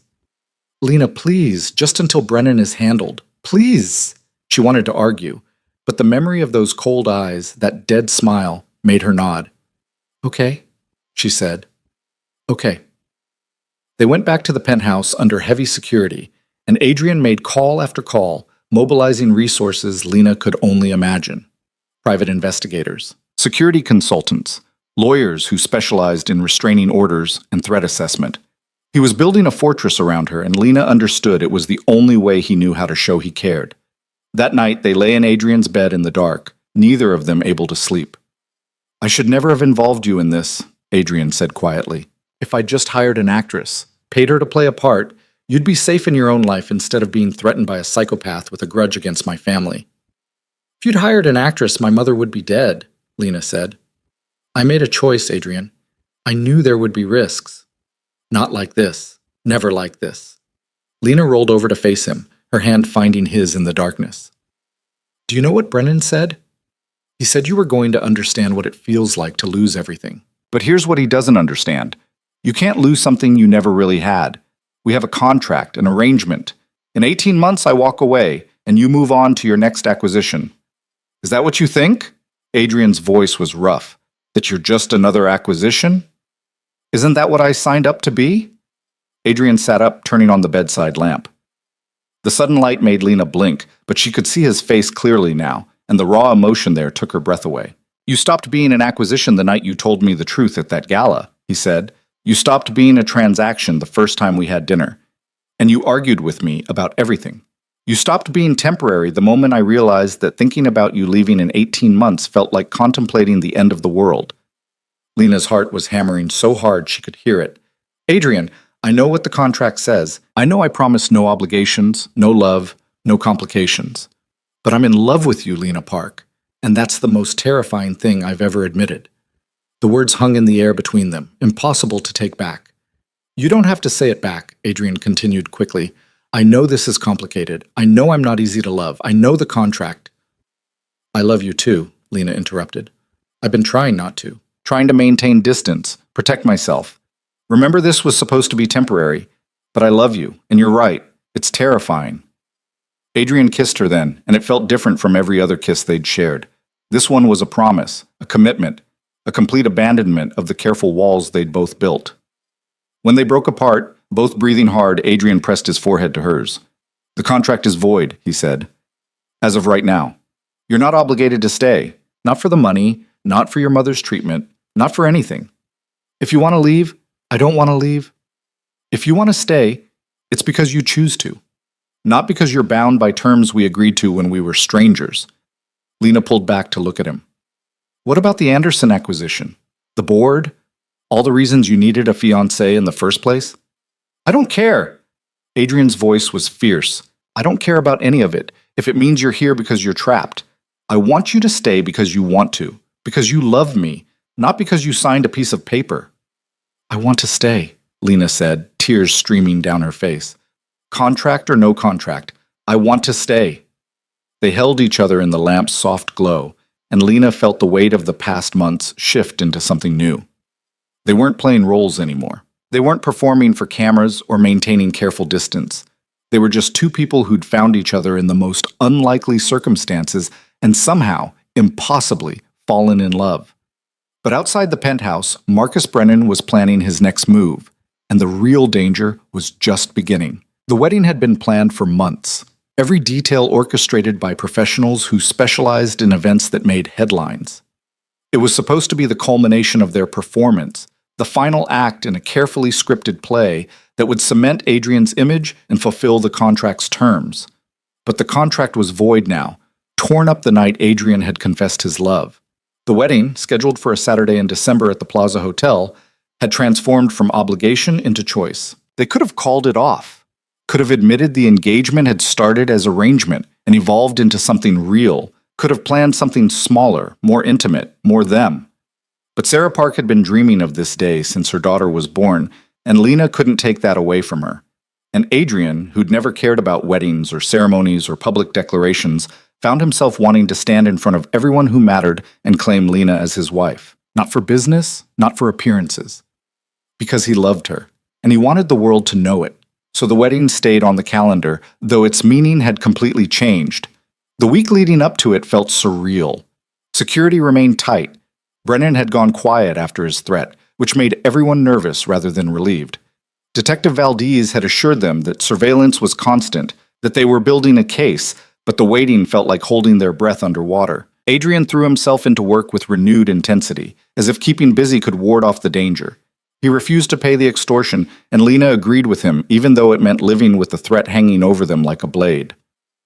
We don't negotiate with terrorists, Adrian said grimly, and we don't let people like Brennan win. Even if not negotiating puts me at risk, Lena asked. Especially then, because paying him won't make you safe. It'll just prove that threatening you is an effective strategy. Adrian pulled her close, his arms tight around her. We end this the right way. By putting him in prison, where he belongs. Lena trusted him, but she also started looking over her shoulder constantly, jumping at unexpected sounds, seeing threats in every stranger's face. 3 days before the wedding, Vanessa Rothschild requested a meeting. Lena almost refused, but something in Vanessa's message felt different, less calculated, more urgent. So she agreed to meet at a quiet cafe in Brooklyn, far from their usual haunts, with her security detail maintaining a discreet perimeter. Vanessa arrived looking uncharacteristically disheveled, her perfect composure cracked around the edges. "Thank you for coming," she said, sliding into the booth across from Lena. "I wasn't sure you would." "I wasn't sure I should," Lena replied. "What do you want, Vanessa?" "To apologize." Vanessa's perfectly manicured hands twisted together on the table. "And to warn you, though I'm probably too late for both." Lena's stomach tightened. "Warn me about what?" "Marcus Brennan came to see me 2 weeks ago. He knew about my history with Adrian, knew I'd been, let's call it bitter about how things ended. He wanted information about Adrian's routines, his vulnerabilities, his weaknesses." Vanessa's voice dropped. "About you. And did you give it to him?" Lena's voice was cold. "No, but I didn't report him to the police either, which makes me complicit." Vanessa finally met Lena's eyes, and for the first time she looked genuinely remorseful. "I told myself it wasn't my problem. That if Adrian was arrogant enough to think he was untouchable, maybe he deserved to learn otherwise. But then I heard about the threats, saw how serious this had become, and I realized I was willing to let an innocent woman get hurt because I couldn't let go of my own wounded pride." "Why are you telling me this now?" "Because Brennan contacted me again yesterday. He's escalating. The wedding, he sees it as Adrian's final insult, flaunting his happiness while Brennan has nothing. He's planning something for Saturday, Lena. I don't know what, but he was asking about the plaza's security, the event schedule, who would be there." Lena's blood ran cold. "You need to tell Detective Valdez." "I already did. Called her this morning and told her everything." Vanessa's hands were shaking now. "She's mobilizing resources, but Brennan is smart. He's been careful not to do anything provably illegal. All they have are my second-hand accounts of his questions." "Why didn't you come forward sooner?" Lena demanded. "Because I'm a coward who confused jealousy with justice." Vanessa's voice broke. "I convinced myself that you were just another woman using Adrian for his money, that you didn't really love him, that watching him get what he deserved would satisfy something in me. But then I saw you two at the Whitney Gala last week, and the way he looked at you—" She shook her head. "That's real. What you have is real, and I almost let my pettiness destroy it." Lena wanted to stay angry, but she understood Vanessa better than she wanted to admit. The bitterness of unrequited feelings, the temptation to believe the worst about people who had what you wanted. "What exactly did Brennan say about Saturday?" Lena asked. "That Adrian Vale was going to understand loss the way he had. That he'd take away what Adrian valued most, right when he thought he had everything." Vanessa pulled out her phone, showing Lena a screenshot of a text message. "This came last night, after I'd already talked to the detective." The message was chilling in its simplicity. "Thank you for your help. Saturday will be memorable." "He thinks you helped him," Lena said. "I know, which means he's confident enough to move forward with whatever he's planning." Vanessa put her phone away. "Lena, I know I don't have the right to ask anything from you, but please cancel the wedding, or at least postpone it. Don't give Brennan the public stage he's clearly planning to use." Lena thought about it for exactly 3 seconds before shaking her head. "No." "No?" "If we cancel, Brennan wins. He gets to dictate our lives through fear, and I refuse to let him have that power." Lena stood, her decision crystallized. "But I am going to make sure security is airtight. And I'm going to marry Adrian Vale in front of everyone, showing Brennan and anyone else who thinks they can control us through threats that we choose each other. Every single day." Vanessa looked at her with something like admiration. "You're braver than I gave you credit for." "No, I'm just done letting other people's damage define my choices." Lena paused. "Thank you for the warning, and for finally doing the right thing." She left Vanessa sitting in the cafe and called Adrian before she'd even reached the car. He listened in silence as she relayed everything, his breathing the only sound on the line. "I'm calling it off," he said finally. "The wedding. It's not worth the risk." "That's not your decision to make alone," Lena said. "This is our wedding, our choice, and I'm not canceling." "Lena, Adrian, listen to me. If we cancel, we're admitting that Brennan has power over us, that threats and fear can control our lives. Is that the precedent you want to set?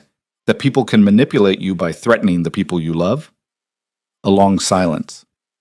"You're using my own logic against me," Adrian said finally. I learned from the best. Lena climbed into the car, nodding to her security detail. We're getting married on Saturday, but we're doing it smart. Maximum security, limited guest list, metal detectors, background checks, the works. We turn the plaza into a fortress, and we dare Brennan to try something. That's insane. That's strategic. Lena smiled despite the fear coiling in her stomach. You taught me that everything is a negotiation. Well, I'm negotiating our terms. We get married on our schedule, not his, but we do it protected. Another pause. Then Adrian's voice, rough with emotion. Have I mentioned that I love you? Not in the last 4 hours. You're slipping. I love you, Lena Park, and Saturday, I'm going to marry you in front of everyone and then spend the rest of my life proving you made the right choice. I know I did, Lena said softly. Now, let's make sure we both live long enough for you to follow through. The next 2 days were a blur of security briefings and last-minute preparations. Adrian hired a private security firm that specialized in high-risk events. Every guest was vetted. The plaza's security team worked with the NYPD to establish perimeters and checkpoints. Plainclothes officers would be stationed throughout the venue. Detective Valdez herself would be present, coordinating the response if anything went wrong. Sarah Park, when informed of the situation, was characteristically pragmatic. So a crazy man might crash your wedding, she said, sitting in Lena's childhood bedroom while Margot fussed over the wedding dress alterations. Well, at least it'll be memorable. Mom, that's not funny. It's a little funny. Sarah reached for Lena's hand. Sweetheart, you could have the most perfect, safe, boring wedding in the world, and it wouldn't matter if you weren't marrying the right person. But you are. Adrian loves you. You love him. Everything else is just details. Details that could get people hurt. Details that won't because you're taking every precaution. Sarah's grip tightened. I didn't survive cancer just to let fear rob you of joy. So you're going to walk down that aisle, marry that intense man who looks at you like you hung the moon, and you're going to trust that the people protecting you know what they're doing. Lena hugged her mother, breathing in the familiar scent of her lavender soap, and tried to believe her. Saturday morning dawned cold and clear, the kind of December day where the light made everything look sharp and defined. Lena woke early in the plaza's bridal suite, surrounded by bridesmaids she'd met through Sarah's church and the community center. Real friends, not the society contacts a billionaire's wife was supposed to have. Margot arrived with the dress, and Lena's breath caught when she saw it. Simple silk, elegant lines, nothing overwrought or trying too hard. It looked like her, like the woman she'd become over the past months. Not the waitress or the contract fiancé, but someone who'd learned to inhabit her own power. You look like you belong in that dress, Margot said approvingly. Not like it's wearing you. That's exactly how I wanted to feel, Lena said. Her mother cried when she saw her, happy tears that made Lena's own eyes burn. Your father would be so proud, Sarah whispered. You've become everything he hoped you would be. Lena held her mother and tried not to think about the security teams positioning themselves throughout the venue, the metal detectors at every entrance, the fact that somewhere in the city, Marcus Brennan was planning violence. She focused instead on the simple truth at the center of all this chaos. She loved Adrian Vale, and today she was going to marry him. The ceremony was scheduled for 4 p.m., giving security time to sweep the venue multiple times. Guests began arriving at 3, each one passing through checkpoints that were thorough without being intrusive. Robert Anderson was there with his wife, beaming at Adrian like a proud father. Business associates and board members mixed with teachers from Sarah's school and kids from the community center, an eclectic mix that would never have happened if this wedding had remained the performance it started as. Adrian waited at the altar in a custom tuxedo, looking nervous for the first time since Lena had met him. His best man, his college roommate, one of the few people who'd known him before the wealth and power, leaned over to say something that made Adrian laugh. Lena watched from the doorway, her heart full, and tried to commit every detail to memory. The music started. Sarah, healthy enough to walk her daughter down the aisle, took Lena's arm with hands that barely trembled. Ready? She asked. More than ready, Lena said. They stepped into the ballroom, and Lena saw Adrian's expression transform when he saw her. Pure love, unguarded and real, nothing calculated or performed. She was halfway down the aisle when the first scream came. It started near the back of the room, a woman's voice sharp with terror. Then chaos erupted as Marcus Brennan burst through a service door that should have been locked, security clearly bypassed or overwhelmed. He had a gun. Nobody move! Brennan's voice was wild, desperate. He pointed the weapon at the crowd, and people dove for cover, elegant gowns and tuxedos hitting the floor in panic, but his eyes were locked on Adrian. 20 years, Brennan shouted. 20 years I've waited for this moment. To watch you lose everything the way I did. Security was moving, but carefully. A man with a gun in a room full of civilians left no room for error. Adrian stepped forward, moving in front of Lena with his body. Whatever you want, we can discuss it. But let these people go. They're innocent. There are no innocent people in your world, Vale. Just users and the used. Brennan's gun swung toward Lena. And her? She's using you just like everyone else. For money, for status, for whatever she can get before you throw her away like yesterday's news. You're wrong, Adrian said, his voice steady despite the weapon pointed at the woman he loved. She chose me. Not my money or my name. Me. And I chose her. Which is something you'll never understand. What it means to be chosen for who you are instead of what you can provide. Touching. Brennan's finger moved to the trigger. But it changes nothing. You're going to watch her die, Adrian. You're going to live with that loss the way I've lived with mine. Lena saw it happening in slow motion. Saw Brennan's finger tighten. Saw Adrian start to move. Saw security rushing forward too late. But she'd spent months learning to navigate a world that wanted her to be passive and decorative. She'd learned to fight for herself, to refuse to be a victim. So when Brennan pulled the trigger, Lena wasn't standing still. She shoved Adrian sideways with all her strength, throwing them both to the ground as the shot rang out. Pain exploded in her shoulder, white hot and stunning. But she was alive, they were both alive, and security was on Brennan in seconds, the gun clattering to the marble floor. Lena! Adrian's voice was raw with terror. His hands were on her face, her shoulders, trying to assess damage. Lena, stay with me. I'm okay, she gasped, though the pain was making her vision swim. It's just my shoulder. I'm okay. Paramedics materialized from somewhere. Detective Valdez was shouting orders. Brennan was face down on the floor, handcuffed and screaming incoherently about justice and revenge. Adrian held Lena's hand as the paramedics worked on her shoulder, his face white with shock. You pushed me out of the way, he said, his voice breaking. You could have been killed. So could you. Lena managed a weak smile. And I just bought this dress. Wasn't going to let you die before I got to marry you in it. That's not funny. It's a little funny. The bullet had torn through her shoulder but missed major arteries and bone, painful but not life-threatening. The paramedics bandaged her enough to stop the bleeding and insisted she needed to go to the hospital immediately. After the ceremony, Lena said through gritted teeth. You've been shot, the lead paramedic said incredulously. You need medical attention after the ceremony. Lena looked at Adrian. We're not letting him win. We're getting married. Right now. Adrian looked like he wanted to argue, but then he saw her expression, stubborn and fierce and absolutely certain, and something in his face shifted. Get the priest, he said to his best man. We're doing this now. Someone helped Lena to her feet. Her dress was torn and blood-stained, her carefully styled hair had come loose, and she was pretty sure she looked like she'd been through a war. But when the priest asked if they were ready to continue, she didn't hesitate. Absolutely. The ceremony was nothing like planned. Half the guests were still on the floor, security was escorting Brennan out in handcuffs, and Detective Valdez was barking into her radio about evidence collection. But Sarah Park was crying happy tears, and Adrian was looking at Lena like she was the bravest thing he'd ever seen, and none of the chaos mattered. The priest, to his credit, kept it brief. The important parts, the vows. Adrian went first, his voice steady despite the tremor in his hands. Lena, when you spilled wine on me, I thought you were careless, but you were honest, and that honesty changed my life. You taught me that vulnerability isn't weakness, that love isn't transaction, that some things can't be controlled or calculated or fit into contracts. You saved my life today, but you've been saving it every day since I met you. I love you, and I choose you every single day for the rest of my life.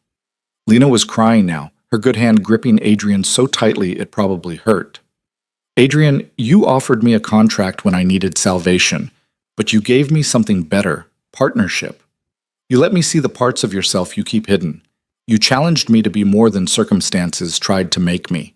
You turned a performance into the most real thing in my life. She swallowed hard. I love you. Not for what you can give me, but for who you are. And I choose you too. Today and always. The priest smiled. Then by the power vested in me, I now pronounce you husband and wife. You may kiss. Adrian didn't wait for permission. He kissed Lena like she was air and he was drowning, careful of her injured shoulder but fierce in his devotion. The remaining guests cheered and someone started clapping, and then everyone was on their feet despite the chaos, celebrating a wedding that had just survived an actual assassination attempt. We should probably get you to the hospital now, Adrian murmured against Lena's lips. Probably, she agreed. He swept her into his arms, carrying her through the plaza's ballroom while security cleared a path. Lena rested her head against his shoulder and thought about how far they'd come from that first night when she'd spilled wine on a stranger and told him the truth. Everything after that had been consequence and choice, and she would choose him 1,000 times over. The hospital kept Lana overnight for observation, and Adrian refused to leave her side despite the fact that their wedding night was supposed to be in the plaza's presidential suite. Sarah visited, bringing flowers and rolling her eyes at the dramatics. Only my daughter would get shot at her own wedding, she said, but her hands were gentle when she hugged Lena. At least it'll make for a good story. Detective Valdez stopped by with updates. Brennan was in custody, facing attempted murder charges, plus a list of other crimes they'd uncovered during the investigation. Vanessa's testimony would be crucial, and she'd already agreed to cooperate fully. He's going away for a long time, Valdez said, and we've dismantled his network. You're safe now. Thank you, Lena said, for everything.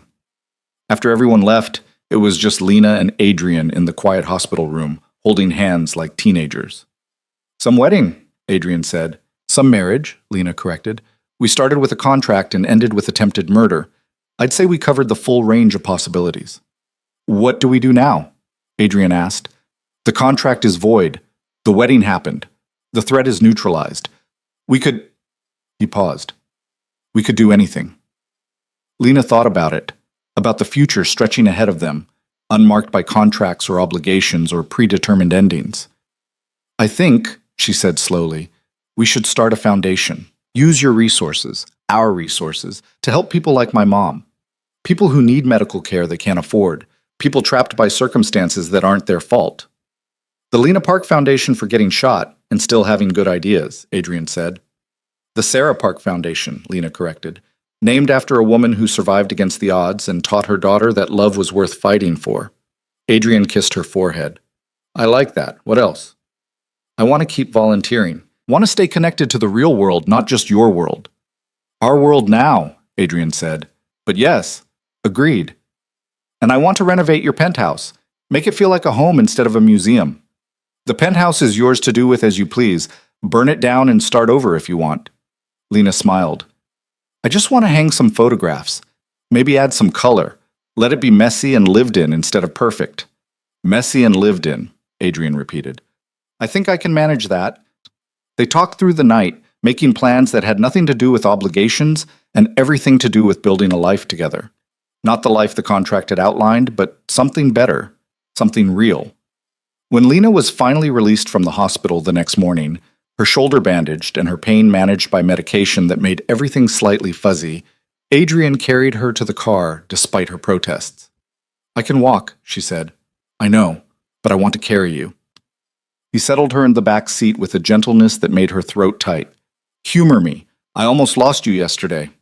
Let me be overprotective for at least a week. A week is reasonable, Lena agreed. They drove to the penthouse through streets that looked different somehow.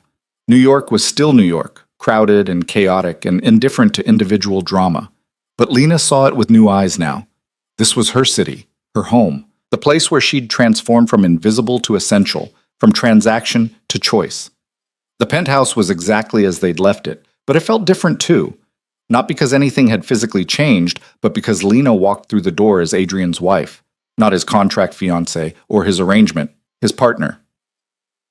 Welcome home, Mrs. Vale, Adrian said, and the name that should have felt foreign fit perfectly. I think I'll keep Park professionally, Lena said. Lena Park Vale, best of both worlds. Whatever makes you happy. Adrian helped her settle on the couch, propping her shoulder with pillows. I'm going to take care of you until you're healed. You're going to hover annoyingly, you mean? That too. Over the next weeks, they fell into a new rhythm. Lena healed slowly, her shoulder improving daily. Adrian worked from home more often, unwilling to leave her alone even with security stationed throughout the building. They had real conversations about the future, about children maybe, someday, when they'd both adjusted to being married to each other, about the foundation they wanted to build, about how to use power and wealth for something other than accumulation. Sarah got stronger every day, her remission holding. She went back to teaching part-time, filling her classroom with the same energy and love she'd poured into raising Lena. The Sarah Park Foundation officially launched 3 months after the wedding, with Adrian and Lena as co-founders and Sarah as the honorary chair.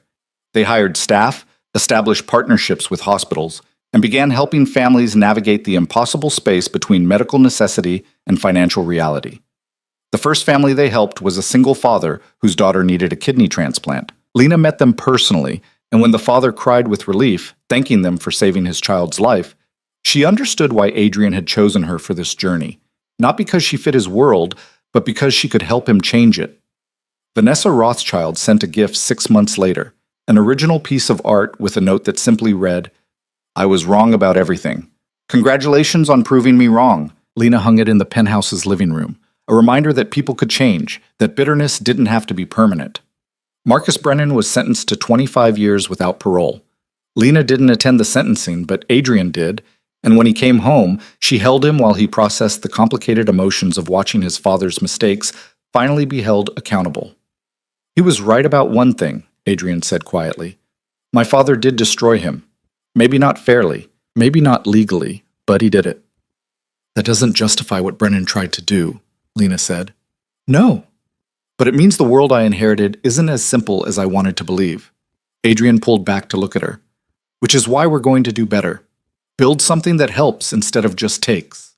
"We already are," Lena said. A year after the wedding, they held a small ceremony at the foundation's new headquarters, a renovated building in Brooklyn that could serve as both office space and community center. Sarah cut the ribbon while news cameras recorded, and Lena stood beside Adrian, her hand in his, and thought about how far they'd come. From a spilled glass of wine to this moment. From strangers bound by contract to partners bound by choice. "No regrets?" Adrian asked quietly as they watched Sarah pose for photographs with the first family they'd helped. "Not one," Lena said. "You?" "Just that I didn't spill wine on you first," Adrian said. "Could have saved us both a lot of trouble." Lena laughed, the sound carrying across the crowd. "Where's the fun in that?" That night, back at the penthouse that now felt like home instead of a cage, they lay in bed with the city lights painting patterns on the ceiling. "Tell me something," Lena said. "If you could go back to that night at the gala, knowing everything that would happen, the contract, the threats, getting shot at our own wedding, would you still approach me?" Adrian didn't hesitate. "Every single time. You're the best decision I've ever made, Lena Parkvale. The only one that mattered." "Even though I ruined your suit?" "Especially because you ruined my suit." He pulled her closer, careful of her shoulder that still ached sometimes when it rained. "You ruined a lot of things, actually. My carefully constructed walls. My belief that business was all that mattered. My certainty that I didn't need anyone." "Sorry, not sorry," Lena said. "Don't be. I needed ruining." They fell asleep tangled together, and Lena dreamed of the future they were building. Not the one outlined in contracts or defined by obligations, but the one they chose every single day. A future where love wasn't transaction, but transformation. Where power wasn't about control, but about lifting others up. Where two people who'd started as strangers became the most essential part of each other's lives. And where a spilled glass of wine became the first line in a love story that neither of them had planned, but both of them had chosen. The contract that had bound them together was void, torn up, and meaningless. But the promises they made to each other, those would last forever. Outside, New York glittered with possibility. Inside, two people who'd learned to see past performance to truth held each other and knew they were exactly where they belonged. Together. Not because they had to be, but because they chose to be. Every single day. For the rest of their lives.